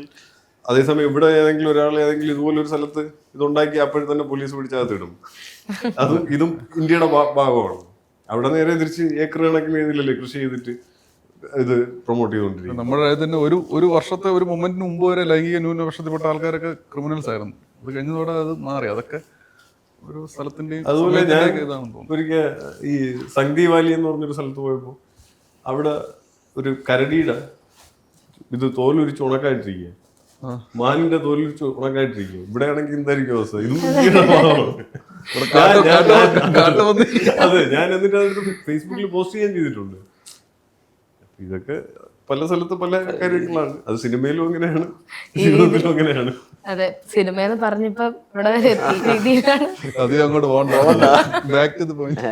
അതെ, സിനിമയാണ് നമ്മൾ പറഞ്ഞുകൊണ്ടിരുന്നത്. സിനിമ ആൾക്കാരെ പല രീതിയിൽ. പക്ഷെ ഇതൊക്കെയാണ് സിനിമ. ഓക്കെ, ഇപ്പൊ ഈ സിനിമയുടെ ഒരു എവല്യൂഷന്റെ ഭാഗമായിട്ട് ഇപ്പം സിനിമയിൽ കൂടുതലും ഈ പോസിനും ഈ അൺടോൾഡ് ആയിട്ടുള്ള കുറെ കാര്യങ്ങളുടെയൊക്കെ ഒരു പ്ലേസ്മെന്റ്. ഇപ്പൊ കളങ്കാവിൽ നോക്കിക്കഴിഞ്ഞാൽ അതിലെ മമ്മൂക്കയുടെ കഥാപാത്രത്തിന്റെ ഒരു ബാക്ക് സ്റ്റോറി എവിഡന്റ് ആയിട്ട് കാണിക്കുന്നില്ല. ഈ നാരായണന്റെ 3 ആൺമക്കൾ നോക്കിയാലും ഈ കഥാപാത്രങ്ങൾ ആ വീട്ടിലെ കാര്യങ്ങളാണ് കാണിക്കുന്നത്. അതിനപ്പുറത്തോട്ടുള്ള ഒന്നും അങ്ങനെ എവിഡന്റ് ആയിട്ട് കാണിക്കുന്നില്ല. അപ്പൊ ഈ സിനിമയിൽ പറയാതെ പറയുന്ന ചില കാര്യങ്ങളുണ്ടല്ലോ, അത് എനിക്ക് തോന്നുന്നു ഇപ്പം മുമ്പും ഉണ്ടായിരുന്നു, ഇപ്പൊ കുറച്ചും കൂടെ ഒരു ഓപ്പൺ എൻഡിങ് എന്നുള്ള സിനിമയിലേക്കൊക്കെ കൂടുതലും എത്തുന്നുണ്ടല്ലോ. അത് എത്രത്തോളം ഇമ്പോർട്ടന്റ് ആണ്, ഈ അൺടോൾഡ് ആയിട്ട് പറയുന്ന കാര്യങ്ങളൊക്കെ? ഓരോ സിനിമയിലും ഇതുപോലെ ഓരോരുത്തർ ഓരോന്ന് ചെയ്യുമ്പോൾ അതിനെപ്പറ്റി ചർച്ചകളൊക്കെ നടക്കും. നമുക്കും ചെയ്ത് നോക്കാം, ഒരു രസമല്ലേ? അല്ല, എന്താ അടുത്ത റെഡി ആയിക്കോളൂ. അതിലൊരു ഹൈ ഉണ്ട്. ഓരോ കഥയും ഓരോ രീതി. നമ്മളിപ്പം ഒരു ചോദ്യത്തിന് ഉത്തരം പറയുന്നതിന് ഒരു രീതി ഉണ്ടല്ലോ, അതുപോലെ ഒരു കഥ പറയുന്നതിന് ഏറ്റവും ആപ്റ്റ് ആയിട്ടുള്ള ചിലപ്പം വേറെ രീതിയിൽ ആയിരിക്കും നാരായണി പറയുന്നത് വെച്ചാൽ ചിലപ്പോൾ അതിലൊരു ഫ്ലാഷ് ബാക്ക് വരുമായിരിക്കും, ഒരു ഫ്ലാഷ് ബാക്ക് നറേഷൻ ഉണ്ടാവായിരിക്കും. അങ്ങനെ ചിലർക്ക് ആ കഥ പറയാമായിരിക്കും. പക്ഷെ ഇപ്പം എനിക്ക് തോന്നിയത് ഈ രീതിയാണ്, അങ്ങനെ ഒരുപാട് കാര്യങ്ങൾ എക്സ്പ്ലിസിറ്റ് ആയിട്ട് പറയാതെ, പക്ഷെ എന്നാൽ അതിൽ പറയുന്നുണ്ട്. നമ്മൾ നമ്മൾ ഓപ്പൺ ആയിട്ട് പറയുകയാണെങ്കിൽ അതിൽ കുറെ ഹിൻസ് അവരുടെ പാസ്റ്റിനെ കുറിച്ചും ഒരുപാട് എൻഡിങ്ങിനെ കുറിച്ചാണെങ്കിൽ എൻഡിങ് എന്താണെന്നുള്ളതിനെ കൃത്യമായിട്ടുള്ള സൂചനകൾ പടത്തിനകത്ത് തന്നെ കൊടുക്കുന്നുണ്ട്. പക്ഷെ അത് ഒത്തിരി ലൗഡായിട്ട് പറയുന്നില്ല എന്ന് മാത്രം. അതൊരു ഫിൽം മേക്കറിന്റെ ഒരു ചോയ്സ് ആണ്. ഈ രീതിയിലാണ് കഥ പറയേണ്ടത്, ഈ രീതിയിലാണ്, അത് പേഴ്സണൽ ചോയ്സ് ആയിട്ട് തന്നെ തോന്നിയിട്ടുള്ളത്. ചില കാര്യങ്ങളിൽ ഇതുപോലെ കൃത്യമായിട്ടത് പറഞ്ഞാൽ മാത്രമേ ആൾക്കാർക്ക് കണക്റ്റ് ആവുള്ളൂ. ഇപ്പോൾ റീസെൻ്റ്ലി പറയാതെ പറയുന്നത് എനിക്ക് തോന്നുന്നു ബാഹുല് ഭയങ്കര നന്നായിട്ടത് എക്കോയിലും അല്ലെങ്കിൽ ബാഹുലിന്റെ റൈറ്റിങ്ങിലെല്ലാം ഭയങ്കര രസമായിട്ടത് കറക്റ്റായിട്ട് കമേഴ്ഷ്യൽ സിനിമയിൽ സിനിമയിൽ ഏറ്റവും ഇൻട്രസ്റ്റിംഗ് ആയിട്ട് യൂസ് ചെയ്ത റൈറ്റർ ബാഹുലാണ്. മൂന്നിനകത്ത് അത് ആ ഒരു സാധനം പിന്നെ നമുക്ക് വേണ്ട പരിപാടികൾ കിട്ടുന്നുണ്ട്. അതിലൊരു സ്പൂൺ ഫീഡ് ആണോ ചോദിച്ചാണ്, നമ്മളത് മനസ്സിൽ കാണുന്നല്ലോ. പിന്നെ അങ്ങനെ നമ്മൾ കാണുമ്പോൾ നമുക്കും ഒരു രസം തോന്നാറുണ്ട്. അങ്ങനെ നമ്മളും കൂടെ ഇൻവോൾവ് ആവുമല്ലോ ഒരു പരിപാടിയിൽ. നമ്മളെ ചിന്തിപ്പിക്കുന്നതിന്റെ ഒരു ഹരമുണ്ട്. അതെ അതെ. ഈ കൊമേഴ്ഷ്യൽ സിനിമകളുടെ ഒരു കാലമാണല്ലോ. പക്ഷെ ഈ ഫെസ്റ്റിവൽ സിനിമകളൊക്കെ ആളുകൾ അക്സെപ്റ്റ് ചെയ്യുന്ന ഒരു കാലം കൂടാണ്. ഈ തിങ്കളാഴ്ച നിശ്ചയമൊക്കെ ഇറങ്ങിയ സമയത്ത് ഒരുപാട് പേർക്ക് പ്രചോദനം ഉണ്ടാക്കിയ ഒരു സിനിമയായിരുന്നു. ഇത്തരത്തിൽ നമുക്കും വളരെ കുറച്ച് കഥാപാത്രങ്ങൾ, ഒരുപാട് ലൊക്കേഷൻസ് ഇല്ലാതെ സിനിമ ചെയ്യാൻ പറ്റും എന്ന് തോന്നിപ്പിച്ച ഒരു സിനിമയായിരുന്നു. അപ്പൊ ഈ കൊമേഴ്ഷ്യൽ ടെംപ്ലേറ്റിൽ നിന്ന് മാറി നിന്നുകൊണ്ടുള്ള സിനിമകൾക്ക് ഇപ്പം ഒരേ രീതിയിൽ തിയേറ്റേഴ്സിൽ നിന്നും ഓഡിയൻസിന്റെ അടുത്തൊന്നും അക്സെപ്റ്റൻസ് ഉള്ളതായിട്ട് തോന്നുന്നുണ്ടോ? എന്നെ സംബന്ധിച്ചിടത്തോളം തിങ്കളാഴ്ച ഒരു ഫെസ്റ്റിവൽ സിനിമയല്ല, പ്രോപ്പർ കമേഴ്ഷ്യൽ സിനിമയാണ്. അതൊക്കെ കറക്റ്റായിട്ട് ആൾക്കാർ കമ്മ്യൂണിക്കേറ്റ് ചെയ്യുന്ന സിനിമയാണ്. അത്തരം സിനിമകളാണ് എനിക്ക് തോന്നുന്നു. ഇപ്പോൾ ഫെമിനിച്ചി ഫാത്തിമയാണെങ്കിലും അത്തരം സിനിമകളൊക്കെ എനിക്ക് തോന്നുന്നു ആൾക്കാർക്ക് കാണാനും കണക്ട് ചെയ്യാനും കമ്മ്യൂണിക്കേറ്റ് ചെയ്യാനും പറ്റുന്നുണ്ട്. അതൊരു ഫെസ്റ്റിവൽ സിനിമയായിട്ടല്ല. അപ്പോൾ ഈ ഫെസ്റ്റിവൽ സിനിമ എന്ന് പറയുന്നത് അതില്ലാന്നാണ് ഞാൻ നേരത്തെ പറയാൻ ശ്രമിച്ചത്. അപ്പം കമ്മ്യൂണിക്കേറ്റ് ചെയ്യാന്നുള്ളൊരു സാധനമാണ്. ആൾക്കാർക്ക് കണക്ട് ചെയ്യുക, കമ്മ്യൂണിക്കേറ്റ് ചെയ്യുക. അത് ചിലപ്പോൾ തിയേറ്ററിൽ വർക്ക് ആവില്ലായിരിക്കും, അതേസമയം OTT വരുമ്പോൾ വർക്ക് ആവും, അല്ലെങ്കിൽ ടെലഗ്രാമിൽ ഹിറ്റ് ആവും, ചിലപ്പോൾ പൈസ പ്രൊഡ്യൂസറിന് കിട്ടില്ലായിരിക്കും. ആ ഒരു തരത്തിലുള്ള കമ്മ്യൂണിക്കേഷൻ നടക്കുന്ന സിനിമകൾ എനിക്ക് തോന്നുന്നു ഈ കാലഘട്ടത്തിൽ ഭയങ്കരമായിട്ട് ആൾക്കാർ അക്സെപ്റ്റ് ചെയ്യുന്നു എന്നുള്ളതാണ്. അത് ഭാഷാ ഭേദമന്യേ. നമ്മൾ ഈ പറഞ്ഞ പോലെ നമുക്കിപ്പം മലയാളമെന്നോ തമിഴെന്നോ അങ്ങനെ ഭാഷയൊന്നുമില്ല. അല്ലെ, അതുകൊണ്ടാണ് എനിക്ക് തോന്നുന്നു ഇപ്പം കൊറിയൻ സിനിമകളും ഇറാൻ സിനിമകളും ഒക്കെ ഓസ്കാർ കിട്ടുന്നത്. ആ ലെവലിൽ ലോകം മുഴുവൻ അക്സെപ്റ്റൻസ് കിട്ടുന്നത്. ഇപ്പൊ കേരളത്തിനെക്കാളും ചെറിയൊരു രാജ്യമാണ് സൗത്ത് കൊറിയ. സൗത്ത് കൊറിയയിലെ മ്യൂസിക്കും സൗത്ത് കൊറിയയിലെ സിനിമകളും നമ്മൾ എവിടെയൊക്കെ പോയാലും നമുക്ക് കാണാൻ പറ്റുന്നുണ്ടല്ലോ. അപ്പൊ അത് അതിന്റെ ഒരു എക്സാമ്പിളാണ്. അല്ല, അതൊരു ഫെസ്റ്റിവൽ അല്ല. ഫെസ്റ്റിവലൊക്കെ പല സിനിമകളെയും ആ ക്രാഫ്റ്റിനെയും ഫിലിം മേക്കേഴ്സിനെയൊക്കെ കുറച്ചുകൂടെ വിസിബിലിറ്റി ഉണ്ടാക്കി കൊടുക്കുക എന്നുള്ളത് മാത്രമാണ് ചെയ്തിരുന്ന വഴി. ഇപ്പം പല ഫെസ്റ്റിവൽസും വേറെ തരത്തിലോട്ട് അത് കമേഴ്ഷ്യലായി മാറിക്കൊണ്ടിരിക്കും. ഇപ്പൊ നമ്മൾ നോക്കുമ്പോൾ കാൻസും ബെർലിനും വെനീസും ഒക്കെ തന്നെ ആ തരത്തിൽ കമേഴ്ഷ്യൽ ലെവലിലായി. ഒരു ഈവൻ നമ്മുടെ IFFK പോലും അങ്ങനെയായി. അല്ലെങ്കിൽ ഈ പറഞ്ഞ പല ചട്ടക്കൂടുകൾക്കുള്ളിലും ഒതുങ്ങി പോകുന്ന ഒരു അവസ്ഥയിലോട്ട് മാറി. അപ്പൊ അതിന്റെ സാധ്യതകളില്ലാതായി. പണ്ട് എന്തിനാണ് ഈ ഫിലിം ഫെസ്റ്റിവൽസ് ഉണ്ടായിട്ടുള്ളത്? ഫെസ്റ്റിവൽസ് എന്ന് പറയുന്ന അന്നത്തെ കാലത്ത് ഇത്തരം എക്സ്പെരിമെന്റുകൾ ചെയ്യുമ്പോൾ അതിനൊരു സ്പേസ് ഇല്ല. തിയേറ്ററിൽ മാത്രം ഓടിക്കൊണ്ടിരുന്ന ഒരു സാധനത്തിന് ഇത്തരം എക്സ്പെരിമെന്റുകൾക്ക് ഒരു സ്പേസ് കൊടുക്കാൻ വേണ്ടിയിട്ടാണ് ഫെസ്റ്റിവൽസ് ഉണ്ടാവുന്നത്. ഇപ്പൊ അത് വളരെ ചുരുങ്ങിയ 1-2 ഫെസ്റ്റിവൽസ് മാത്രമായിട്ട് മാറി. അപ്പൊ അതിന്റെ പ്രസക്തി ഇല്ലാതായിക്കൊണ്ടിരിക്കുകയാണെന്ന് ഞാൻ പറയുന്നത്. ബാക്കിയൊക്കെ ഈ പറഞ്ഞ പോലെ ഒരു ഓസ്കാർ എന്ന് പറയുന്നത് വലിയ അവിടുത്തെ ഒരു ഇൻഡസ്ട്രി നടത്തുന്ന ഒരു അവാർഡാണ്. പക്ഷെ അതിന്റെ ഒരു പബ്ലിസിറ്റിയും അല്ലെ അതൊക്കെ വേറെ തരത്തിലാണല്ലോ. എല്ലാവരുടെയും എല്ലാ സിനിമക്കാരുടെയും സ്വപ്നം ഓസ്കാർ എന്നുള്ളൊരു സാധനത്തിലോട്ട് മാറിയല്ലോ. അതാണ് എനിക്ക്. അല്ല, ഇതിപ്പം ഈ കാഴ്ചയുടെ ഒരു ശീലം എപ്പോഴും മാറിക്കൊണ്ടിരിക്കുന്ന ഒരു സംഗതിയാണ്. നമുക്കങ്ങനെ ജനറലൈസ് ചെയ്ത് പറയാൻ ഇപ്പൊ കിഷ്കിന്ധാകാന്ഡം പോലെയുള്ള സിനിമകൾ പിന്നെ അത് ആൾക്കാർ നല്ലപോലെ സ്വീകരിച്ചതാണ്.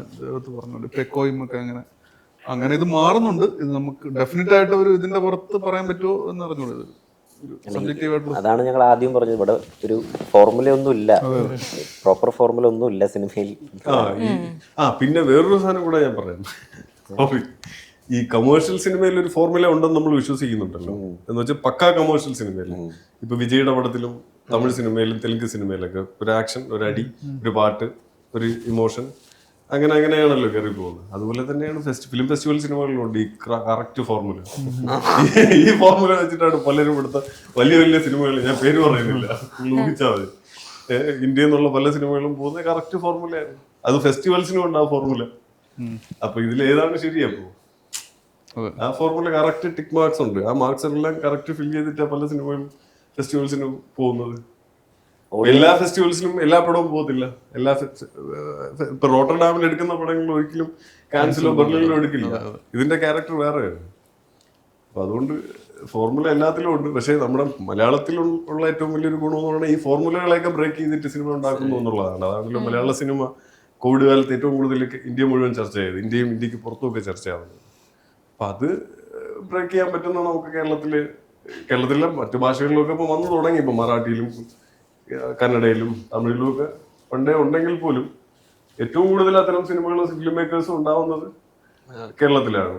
കാര്യം എനിക്ക് തോന്നുന്നു ഇവിടുത്തെ കമേഴ്ഷ്യൽ സിനിമ എടുക്കുന്ന ആൾക്കാരെ പോലും സ്വാധീനിക്കുന്നത് ഈ ഫിലിം ഫെസ്റ്റിവൽസ് ഒക്കെയാണ്. നമ്മുടെ ഫിലിം സൊസൈറ്റി പ്രവർത്തനം ഭയങ്കരമായിട്ട് വർഷങ്ങളായിട്ട് ചിത്രലേഖ പോലും ഭയങ്കരമായിട്ട് റൂട്ടഡ് ആണ്. അത് മറ്റ് സ്റ്റേറ്റിലൊക്കെ കുറവാണ്. അപ്പൊ അതുകൊണ്ട് നമ്മൾ കമേഴ്ഷ്യൽ സിനിമ എടുക്കുന്ന ഹിറ്റ് സിനിമ എടുക്കുന്ന ആൾക്കാരെ പോലും ഇപ്പം മഞ്ഞുമൽ എടുത്ത ചിദംബരമൊക്കെ ഫെസ്റ്റിവലിലും വരുന്ന ആൾക്കാരാണ്. ഈ നമ്മുടെ ജിതിനാണെങ്കിൽ പോലും AR എടുത്ത ആൾക്കാരാണെങ്കിലും നിങ്ങൾ എല്ലാവരും സിനിമ അങ്ങനെയല്ലേ കാണുന്നത്. അപ്പൊ അതുകൊണ്ടാണ് എനിക്ക് തോന്നുന്നു ആ ഒരു ഫിലിം സൊസൈറ്റി പ്രവർത്തനം ഭയങ്കര റൂട്ടഡ് ആയതുകൊണ്ടാണ് കേരളത്തിൽ നിന്ന് എനിക്ക് തോന്നുന്നു നല്ല സിനിമകൾ ഉണ്ടാവുന്നതെന്നാണ് ഞാൻ വിശ്വസിക്കുന്നത്. ഫോർമുലയെ ബ്രേക്ക് ചെയ്തുകൊണ്ട് ഇപ്പൊ ഈ മലയാള സിനിമയുടെ ഇങ്ങനെ പറഞ്ഞു OTT കൊറോണയ്ക്ക് ശേഷം OTT ഒക്കെ വന്നിട്ട് മലയാളികൾ വേൾഡ് സിനിമ ഒരുപാട് കണ്ടു തുടങ്ങി. അതുപോലെ തന്നെ മലയാള സിനിമയും പല സ്ഥലത്തേക്ക് എത്തിയൊരു സമയമായിരുന്നു. ഇപ്പം മലയാളം സിനിമ ഇങ്ങനെ ടോപ്പ് നോച്ചിൽ നിൽക്കുന്ന ഒരു ടൈമാണ്. അപ്പം അടുത്തൊരു സിനിമ പ്ലാൻ ചെയ്യുമ്പം അതൊരു പ്രഷറായിട്ടോ അല്ലെങ്കിൽ അതൊരു ചാലഞ്ചായിട്ടൊക്കെ വരാറുണ്ടോ? തീർച്ചയായിട്ടും ഇല്ല. എല്ലാവരും പോക്കറ്റിൽ സിനിമ കൊണ്ട് നടക്കുന്ന കാലമല്ലേ. പണ്ട് തിയേറ്ററിൽ പോയി പൈസ കൊടുത്ത് സിനിമ കാണുമായിരുന്നു. ഇപ്പൊ നമുക്ക് പോക്കറ്റിൽ നിന്ന് മൊബൈൽ എടുത്തിട്ട് അപ്പോൾ ഇരുന്ന് നമുക്ക് നെറ്റ്ഫ്ലിക്സോടെ ഏതോണോ ഇവിടെ ഇരുന്ന് കാണാം. അങ്ങനെ ഒരു കാലഘട്ടത്തിൽ നേരത്തെ അഖില് പറഞ്ഞില്ലേ, നമ്മളിപ്പോ ഇപ്പൊ ഒരു സിനിമ എഴുതുമ്പോ ആക്ച്വലി അതിന്റെ റിലീസ് ഡേറ്റ് വെച്ച് ഈ സാധനത്തിന് എത്രത്തോളം പോസിബിലിറ്റി നമ്മളിപ്പോ ഒരു തോട്ട് നമ്മുടെ 3 വർഷം കഴിഞ്ഞായിരിക്കും നമ്മൾ ശരിക്കും 3 വർഷം കഴിഞ്ഞൊക്കെ ആയിരിക്കുമല്ലോ എഴുത്തുള്ളൂ. അപ്പൊ ഇത് ആ ജഡ്ജ്മെന്റ് വേണ്ടേ? 3 വർഷം ഇപ്പൊ 1 മാസം കഴിയുമ്പോ തന്നെ എന്താ ഒരു മാറ്റങ്ങളാണ്. അപ്പൊ 3 വർഷം കഴിഞ്ഞ സിനിമ ഇറങ്ങുമ്പോഴത്തേക്കും ആ മാറ്റം കാണണം, അതിന് പോസിബിലിറ്റി ഉണ്ടോ കാണണം. പിന്നെ ഫിലിം മേക്കിംഗ് ഇങ്ങനെ ഒരു കണ്ടിന്യൂസ്ലി ഇവോൾവിങ് പ്രോസസ്സാണ്. നമ്മുടെ മൈൻഡിൽ തോന്നി സ്ക്രീൻ പ്ലേ ആകുന്നത് വരെ കുറേ എവല്യൂഷൻസ് അതിനകത്ത് കിടക്കും. പിന്നെ അതിൻ്റെ ഷൂട്ടിംഗ് പ്രോസസ്സിലോട്ട് കിടക്കുമ്പോൾ ഒരുപാട് സജഷൻസ് വന്ന് പിന്നെ ഒരുപാട് സിനിമകൾ ഇറങ്ങുന്നുണ്ടായിരിക്കും. അപ്പോൾ അതിനനുസരിച്ച് നമ്മളും പറ്റുന്ന പോലെ ഇപ്പം നമുക്കൊരു സിനിമയുടെ ഒരു തുടങ്ങി കഴിഞ്ഞ് കഴിഞ്ഞാൽ പിന്നെ അതിനകത്തോട്ട് ഒരു പരിധിക്കപ്പുറം മാറ്റങ്ങൾ കൂട്ടിച്ചേർക്കാൻ ബുദ്ധിമുട്ടായിരിക്കും. എന്നാലും പറ്റുന്ന പോലെ എവല്യൂഷൻ തയ്യാറായിക്കൊണ്ടിരിക്കണം എന്ന് തോന്നുന്നു. പക്ഷെ എനിക്ക് തോന്നുന്നു ഇനി അങ്ങോട്ട് അങ്ങനെ ഒരു ലോക്ക്ഡ് സ്ക്രിപ്റ്റ് എന്ന് പറയുന്ന പരിപാടി വരത്തില്ല. പണ്ടൊരു സ്ക്രിപ്റ്റ് ലോക്ക് ചെയ്യുന്നു, ഷൂട്ട് കേടുന്നു, അങ്ങനെയുള്ളൂ. എനിക്ക് ഇനി അങ്ങനെ വരും തോന്നുന്നില്ല. ചിലരുണ്ട് അങ്ങനെ കൃത്യമായിട്ട് അത് ഫോളോ ചെയ്യും എന്ന് പറയുന്ന ആൾക്കാരുണ്ട്. പക്ഷെ എന്നാലും പണ്ടൊക്കെ റിലീസൊക്കെ പെട്ടെന്നാവുമല്ലോ. ഡിപ്പെൻഡ്സ് ഓൺ ദ സബ്ജക്റ്റും ഉണ്ട്, ഇല്ല എന്നല്ല. പക്ഷെ എന്നാലും ഞാനിപ്പോ എന്റെ കുറെ കൂട്ടുകാരൊക്കെ സംസാരിക്കുന്ന സമയത്ത് അവര് ഷൂട്ടിന്റെ സമയത്തും എഴുതുന്നുണ്ട്. നമ്മളത് എക്സ്പീരിയൻസ് ചെയ്തിട്ടുണ്ടായിരുന്നു. സ്ക്രിപ്റ്റ് മാറ്റി എഴുതുന്നല്ല, നമ്മൾ സീൻ ഇതന്നെയാണ് പ്ലാൻ. നമ്മൾ സീൻ മാറുന്നില്ല, ആർട്ടിസ്റ്റുകളുടെ ഡേറ്റും എല്ലാം ഇതന്നെ ആയിരിക്കും. പക്ഷെ അതിലത്തെ ഒരു കണ്ടന്റും അത് തന്നെയാണ്. പക്ഷെ അത് എക്സിക്യൂട്ട് ചെയ്യുന്ന രീതിയാണെങ്കിലും ഇപ്പം ഈവൻ ഡയലോഗ്സ് ഇപ്പൊ ട്രെൻഡ് ആയിരിക്കുന്ന ഒരു ഡയലോഗ് ആയിരിക്കും കോമഡി വെച്ചിട്ടുണ്ടാവും. ചിലപ്പോൾ അപ്പൊ ട്രെൻഡ് വേറെ ആയിരിക്കും. അപ്പൊ അത് മാറ്റുന്നുണ്ടാവും. മൊത്തത്തിലൊരു അഴിച്ചുപണി ഞാൻ എക്സ്പീരിയൻസ് ചെയ്തിട്ടുണ്ട്. തലവേദന സമയത്ത് നമ്മൾ ചെയ്തിട്ടുണ്ടായിരുന്നു. ഷൂട്ടിന്റെ സമയത്തും ഷൂട്ട് കഴിഞ്ഞും പാച്ചും ഒക്കെ ആയിട്ട് ഇപ്പോൾ നമ്മളൊരു എഡിറ്റ് കണ്ടിട്ട് പാച്ച് വന്നായിരുന്നു, അപ്പോൾ പാച്ച് ചെയ്തിട്ടുണ്ടായിരുന്നു. അതേപോലെ എൻ്റെ കൂട്ടുകാർ സിനിമ ചെയ്യുമ്പോഴും അങ്ങനെ ഞാൻ അങ്ങനെ എക്സ്പീരിയൻസ് ചെയ്തുകൊണ്ട് ഞാൻ അതിനൊരു സാധ്യത കാണുന്നുണ്ട്. എന്ന് വെച്ചിട്ട് നമ്മൾ സിനിമ ലോക്ക് ചെയ്തിട്ട് അതേ ബന്ധുവില്ലാതെ സിനിമ എടുക്കണമെന്നൊന്നും അല്ല പറയുന്നത്. ഒരു ഐഡിയ ഉണ്ട്, സീനുണ്ട്, പക്ഷെ അതിനെ അപ്ഡേറ്റ് ചെയ്തുകൊണ്ടേ ഇരിക്കുന്നൊരു പരിപാടിയിലാണ്. പിന്നെ ഈ സിനിമയ്ക്കൊന്നും അങ്ങനെ പ്രത്യേകം നിയമങ്ങളൊന്നും ഇല്ല. തിരക്കഥ എഴുതാൻ നിയമങ്ങളില്ല, സിനിമ എടുക്കാൻ നിയമങ്ങളില്ല, ഇന്ന വഴിയെ പോവാന്നൊന്നുമില്ല. അവനവന്റെ വഴികൾ കണ്ടെത്തുന്നു എന്നുള്ളതാണ് ഏറ്റവും പ്രധാനം. പറയുമ്പോ ഇങ്ങനെ ഫസ്റ്റ് ആക്ട് സെക്കൻഡ് ആക്ട് എന്നൊക്കെ പറയാന്നുള്ളൂ. പക്ഷെ അതൊന്നും എന്താണ് ആക്ഷൻ ആണോ? എന്റെ അടുത്ത കൂടെ ഒന്നും തീരുമാനമായിട്ടില്ല. അത് ഞാൻ ചോദിക്കേണ്ട ചോദ്യം ചോദിക്കല്ലേ, ഞാൻ ചോദിച്ചോളാം. ഓക്കെ, ഇപ്പൊ ഈ പ്രൊഡ്യൂസേഴ്സ് അസോസിയേഷന്റെ ഒരു ലിസ്റ്റ് വന്നിട്ടുണ്ടായിരുന്നല്ലോ ഈ അടുത്ത കാലത്ത് തന്നെ. അതിൽ 8 സൂപ്പർ ഹിറ്റ് 7 ഹിറ്റുകൾ എന്നായിരുന്നു പറഞ്ഞിട്ടുണ്ടായിരുന്നത്. പക്ഷെ അതിൽ ഇപ്പം അനുരാജ് മനോഹർ ഉൾപ്പെടെയുള്ള കുറച്ച് സംവിധായകർ പറഞ്ഞിട്ടുണ്ടായിരുന്നു അവരുടെ സിനിമ നഷ്ടമല്ലായിരുന്നു, ലാഭത്തിൽ തന്നെ ആയിരുന്നു എന്നുള്ളത് പറഞ്ഞിട്ടുണ്ടായിരുന്നു. ശരിക്കും എങ്ങനെയായിരുന്നു ഈ വർഷത്തെ? ഒരുപാട് സിനിമകൾ ഉണ്ടായിരുന്നു അതിൽ. മലയാളത്തിലെ ആദ്യത്തെ 250 കോടി 300 കോടി ഒരു ഫീമെയിൽ ലീഡ് വന്നിട്ടുള്ളൊരു ഇത്രയും വലിയൊരു കളക്ഷൻ നേടിയ ഒരു സിനിമയും ഒക്കെ ഈ വർഷമായിരുന്നു വന്നത്. ശരിക്കും മലയാള സിനിമ ഈ വർഷം നഷ്ടത്തിലായിരുന്നു, ലാഭത്തിലായിരുന്നു? നമുക്ക് ഈ പറഞ്ഞ ഈ അസോസിയേഷനും പറയുന്നതിലും കറക്റ്റ് ആണോ എന്ന് അറിഞ്ഞൂടെ. കാരണം അതിന് വിരുദ്ധമായിട്ട് നമ്മുടെ അറിയാം ഇന്നാളെ കുഞ്ചാക്കോ ബോബൻ തന്നെ പരസ്യമായിട്ട് അവരെ ട്രോൾ ചെയ്തിട്ടുണ്ടായിരുന്നു. അതിനൊന്നും മറുപടി കിട്ടിയിട്ടില്ല. പിന്നെ കുറേ ചോദ്യം കേരളത്തിലെ കളക്ഷൻ അല്ലേ തിയേറ്ററും മാത്രമാണ് പറയുന്നുള്ളൂ. ഈ ബാക്കി OTT-യും അങ്ങനത്തെ ഓരോ റൈറ്റ്സും ഒക്കെ പോയി ഓവർസീസിന്റെ കണക്ക് കിട്ടത്തില്ല. അവർക്ക് ആധികാരികമായിട്ട് കേരളത്തിലെ തിയേറ്ററിൽ നിന്ന് കിട്ടിയ കളക്ഷനും ഇതും വെച്ചിട്ട് ആ സ്റ്റാറ്റസ് പറയാം. അതിനപ്പുറത്ത് അതിന്റെ വിജയപരാജയങ്ങളെ കുറിച്ച് അവർ വിധി എഴുതുന്നതിനോട് പക്ഷെ അങ്ങനെ ഒരു വേർതിരിവിന്റെ ആവശ്യമില്ല ഞാൻ വിചാരിക്കുന്നത്. അതിന് ആവശ്യമുള്ള സംഗതിയാണോ എന്ന് അറിഞ്ഞൂടാ. അതിനെപ്പറ്റി ഒരുപാട് വിമർശനങ്ങൾ വരുന്നുണ്ട്. എന്തായാലും അതൊരു നമുക്ക് എല്ലാവർക്കും അക്സെപ്റ്റ് ചെയ്യാൻ പറ്റുന്ന ഒരു സുതാര്യമായ ഒരു രീതിയിലല്ല അതിന്റെ പരിപാടികൾ വന്ന് തോന്നുന്നു. അതിനകത്ത് എന്തൊക്കെയോ അല്ല, അങ്ങനെ ഒരു ഇതിന്റെ ആവശ്യമില്ല എന്നാണ് വിചാരിക്കുന്നത്. സിനിമകൾ ഉണ്ടാവട്ടെ, ചിലത് വിജയിക്കും, ചിലത് പരാജയപ്പെടാം. ഈ വിജയവും പരാജയവും എങ്ങനെയാണ് തീരുമാനിക്കുന്നത്? തിയേറ്ററിൽ കളക്ട് ചെയ്തുകൊണ്ട് മാത്രം ഒരു സിനിമ ഭയങ്കര ഹിറ്റാണെന്ന് പറയാൻ പറ്റില്ലല്ലോ. അല്ലാതെ OTT വഴിയും ടെലഗ്രാം വഴി ആൾക്കാരെ കണ്ടിട്ട് ആൾക്കാരെ പലതരത്തിൽ സ്വാധീനിക്കുന്ന സിനിമയാണെങ്കിൽ അത് മോശമെന്ന് എങ്ങനെ പറയാൻ പറ്റും?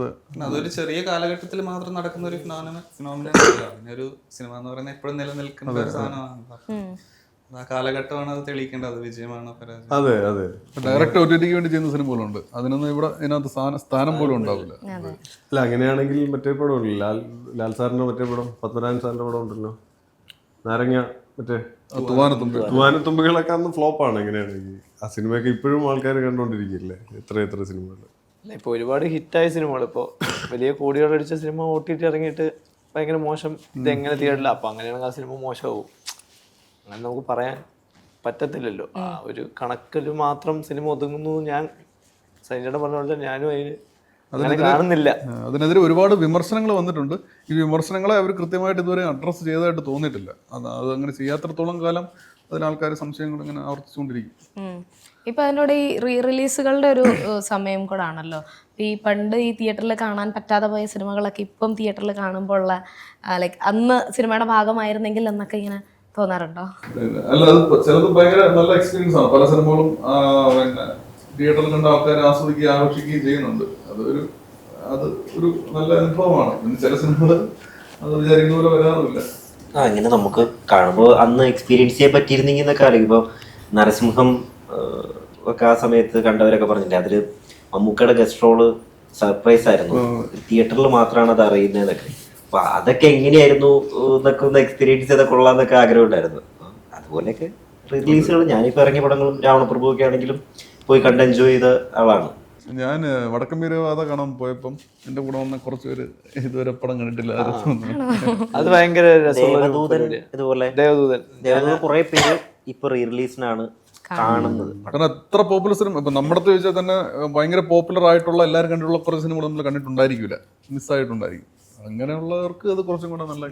ഇവൻ ചോട്ടാ മുംബൈയുടെ കേസിലാണെങ്കിൽ ഇപ്പോഴും അതിന്റെ ഡയലോഗ്സ് ഒക്കെ ഹോൾഡ് ചെയ്യുന്നുണ്ട്. അതിലെ കോമഡി എന്നൊക്കെ പറഞ്ഞാൽ അന്ന് 2007 ഇറങ്ങിയ അതേ സാധനത്തിൽ ഇപ്പോഴും ആൾക്കാർ ചിരിക്കുന്നുണ്ട്. അത് എല്ലാ പ്രേക്ഷകർക്കും ഡയലോഗ്സ് എല്ലാം കാണാൻ ആൾക്കാർ പറഞ്ഞുകൊണ്ടിരിക്കും. അതൊരു മാജിക്കൽ ആയിട്ടുള്ള കാര്യമല്ല, സിനിമയ്ക്ക് മാത്രം സാധിക്കുന്ന ഒരു കാര്യമാണ്. അതെ.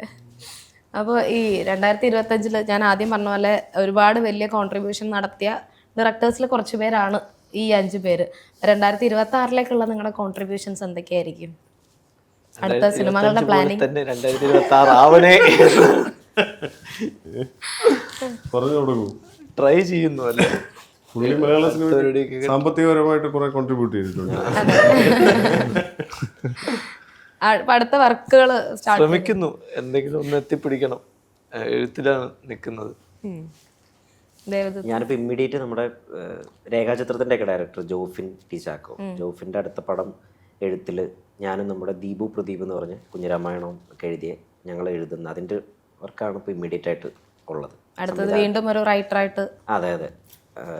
ഒരു സംവിധാനത്തിലേക്ക് ഇറങ്ങിക്കഴിഞ്ഞാൽ കുറച്ചധികം സമയം മാറ്റി വെക്കേണ്ടതായിട്ട് വരും. അപ്പോൾ ഒന്നുകൂടെ സെറ്റായി കഴിഞ്ഞ് ചെയ്യാമെന്നുള്ള പ്ലാനിലാണ്. എനിക്ക് പറയാൻ ആഗ്രഹമുള്ള കുറെ കഥകളുണ്ട്. അപ്പൊ അതിലേതെങ്കിലും ഒരെണ്ണം അധികം തിരക്ക് പിടിക്കാതെ എൻ്റെ ഒരു പേസിൽ ചെയ്യണം എന്നാണ് ആഗ്രഹം. എപ്പോഴാണെന്ന് അറിയില്ല, പക്ഷെ സമയമെടുത്ത് തന്നെ. ഞാനും ദൂരം മുന്നേ ചെയ്ത ഒരു സബ്ജക്റ്റ് ഇങ്ങനെ കുറച്ച് ഫോർവേഡ് ആയിട്ടുണ്ട്. ഇപ്പോൾ സംഭവിക്കും എന്നോ ഒഫീഷ്യലി പറയാറുമായിട്ടില്ല. എൻ്റെ ചർച്ചകൾ പാനലിൽ നടന്നുകൊണ്ടിരിക്കുന്നു. പക്ഷേ നേരത്തെ പറഞ്ഞ പോലെ എനിക്ക് തോന്നുന്നു ജിതിൻ ചേട്ടന് കുറച്ചും കൂടെ എളുപ്പമായിരിക്കില്ല അടുത്തൊരു സിനിമ ഓണാക്കാൻ തോന്നുന്നു. പക്ഷെ ഇത് ഇപ്പൊ ഞാൻ പറഞ്ഞ പ്രോജക്റ്റ് ഇത് റിലീസിന് മുന്നേ ഫോർവേഡ് ആയതാണ്. ഇപ്പൊ റിലീസ് ചെയ്ത് കഴിഞ്ഞപ്പോഴും കുറച്ച് എൻക്വയറീസ് ഒക്കെ വന്നു. അങ്ങനെ ഇപ്പൊ ഇതിന്റെ കാര്യത്തിൽ ഒരു തീരുമാനം പെട്ടെന്ന് ആയിക്കോളും. മറ്റേ കുമ്പളങ്ങി നൈറ്റ്സ് ഒക്കെ മലയാളത്തിൽ ഏറ്റവും വലിയ ഹിറ്റ് ആയിരുന്നു. അയാളുടെ രണ്ടാമത്തെ പടത്തിന് വേണ്ടി കുറെ കാലമായിട്ട് എല്ലാവരും വെയിറ്റ് ചെയ്യില്ല. ഇതിങ്ങനെ ഒരുപാട് പേര് പറയാറുണ്ട് പെട്ടെന്ന് എന്തെങ്കിലും അതൊരു പ്രഷറാണല്ലേ? ഇങ്ങനെ പ്രഷറായിട്ടൊന്നും എടുക്കുന്നില്ല, നമ്മള് ഫ്ലോയിൽ പോട്ട് ഇങ്ങനെ ഓക്കെ. സജിൻ ചേട്ടൻ്റെ എൻ്റെ കുറെ നല്ല, ഞാൻ ഇനി കുറച്ച് കൊമേഴ്ഷ്യൽ സിനിമകൾ എടുക്കാന്ന് വിചാരിച്ചിട്ടുണ്ട്. അടിപ്പടവും ഫെസ്റ്റിവൽ സിനിമകൾ ഇനി മാറ്റി നിർത്തുവാണ്. ഇത് തന്നെ ഫെസ്റ്റിവലിന് കൊടുക്കാം. മനസ്സിലായ ഫെസ്റ്റിവൽസ് എടുക്കത്തില്ല. ഞാൻ നല്ല ആർട്ടിസ്റ്റുകളെയും കുറച്ച് പ്രൊഡ്യൂസേഴ്സിനെ നോക്കിക്കൊണ്ടിരിക്കുകയാണ്. ആരെങ്കിലും ഉണ്ടെങ്കിൽ റെക്കമെൻഡ് ചെയ്യണം പ്രൊഡ്യൂസേഴ്സിന്. അവിടെ ക്യാമറ ഓക്കെ. അപ്പോൾ എന്തായാലും 2025 ഇപ്പം ഒന്നുകൂടെ ഞാൻ പറയുന്നു, വളരെ നല്ലൊരു വർഷമായിരുന്നു മലയാള സിനിമയ്ക്ക്. ഏറ്റവും നല്ലൊരു വർഷം തന്നെയായിരുന്നു. ഒരുപാട് സിനിമകൾ, എനിക്കറിയില്ല ഞാൻ എത്ര സിനിമകൾ തിയേറ്ററിൽ കണ്ടെന്ന്, പക്ഷേ ഈ 5 സിനിമകളും ഞാൻ തിയേറ്ററിൽ എനിക്ക് കാണാനായിട്ട് പറ്റി. അപ്പം ഇനിയും ഒരുപാട് നല്ല വർക്കുകൾ പ്രതീക്ഷിക്കുകയാണ്. ഈ മുഖങ്ങൾ ഇനിയും ലൈം ലൈറ്റിൽ എന്നിങ്ങനെ നിൽക്കുന്നത് കാണട്ടെ. അപ്പോൾ എന്തായാലും ഒരുപാട് സന്തോഷം. ഇന്ത്യവുഡ് ഡയറക്ടേഴ്സ് റൗണ്ട് ടേബിൾ 2025 ഭാഗമായി ഇവിടെ എത്താനായിട്ട് സാധിച്ചു. കുറച്ചധികം സമയം സ്പെൻഡ് ചെയ്യാനായിട്ട് സാധിച്ചു. ഒരുപാട് സന്തോഷം. നല്ല നല്ല വർക്കുകൾ വരട്ടെ. നമുക്ക് ഇനിയും കാണാം. Thank you so much and happy new year. Thank you.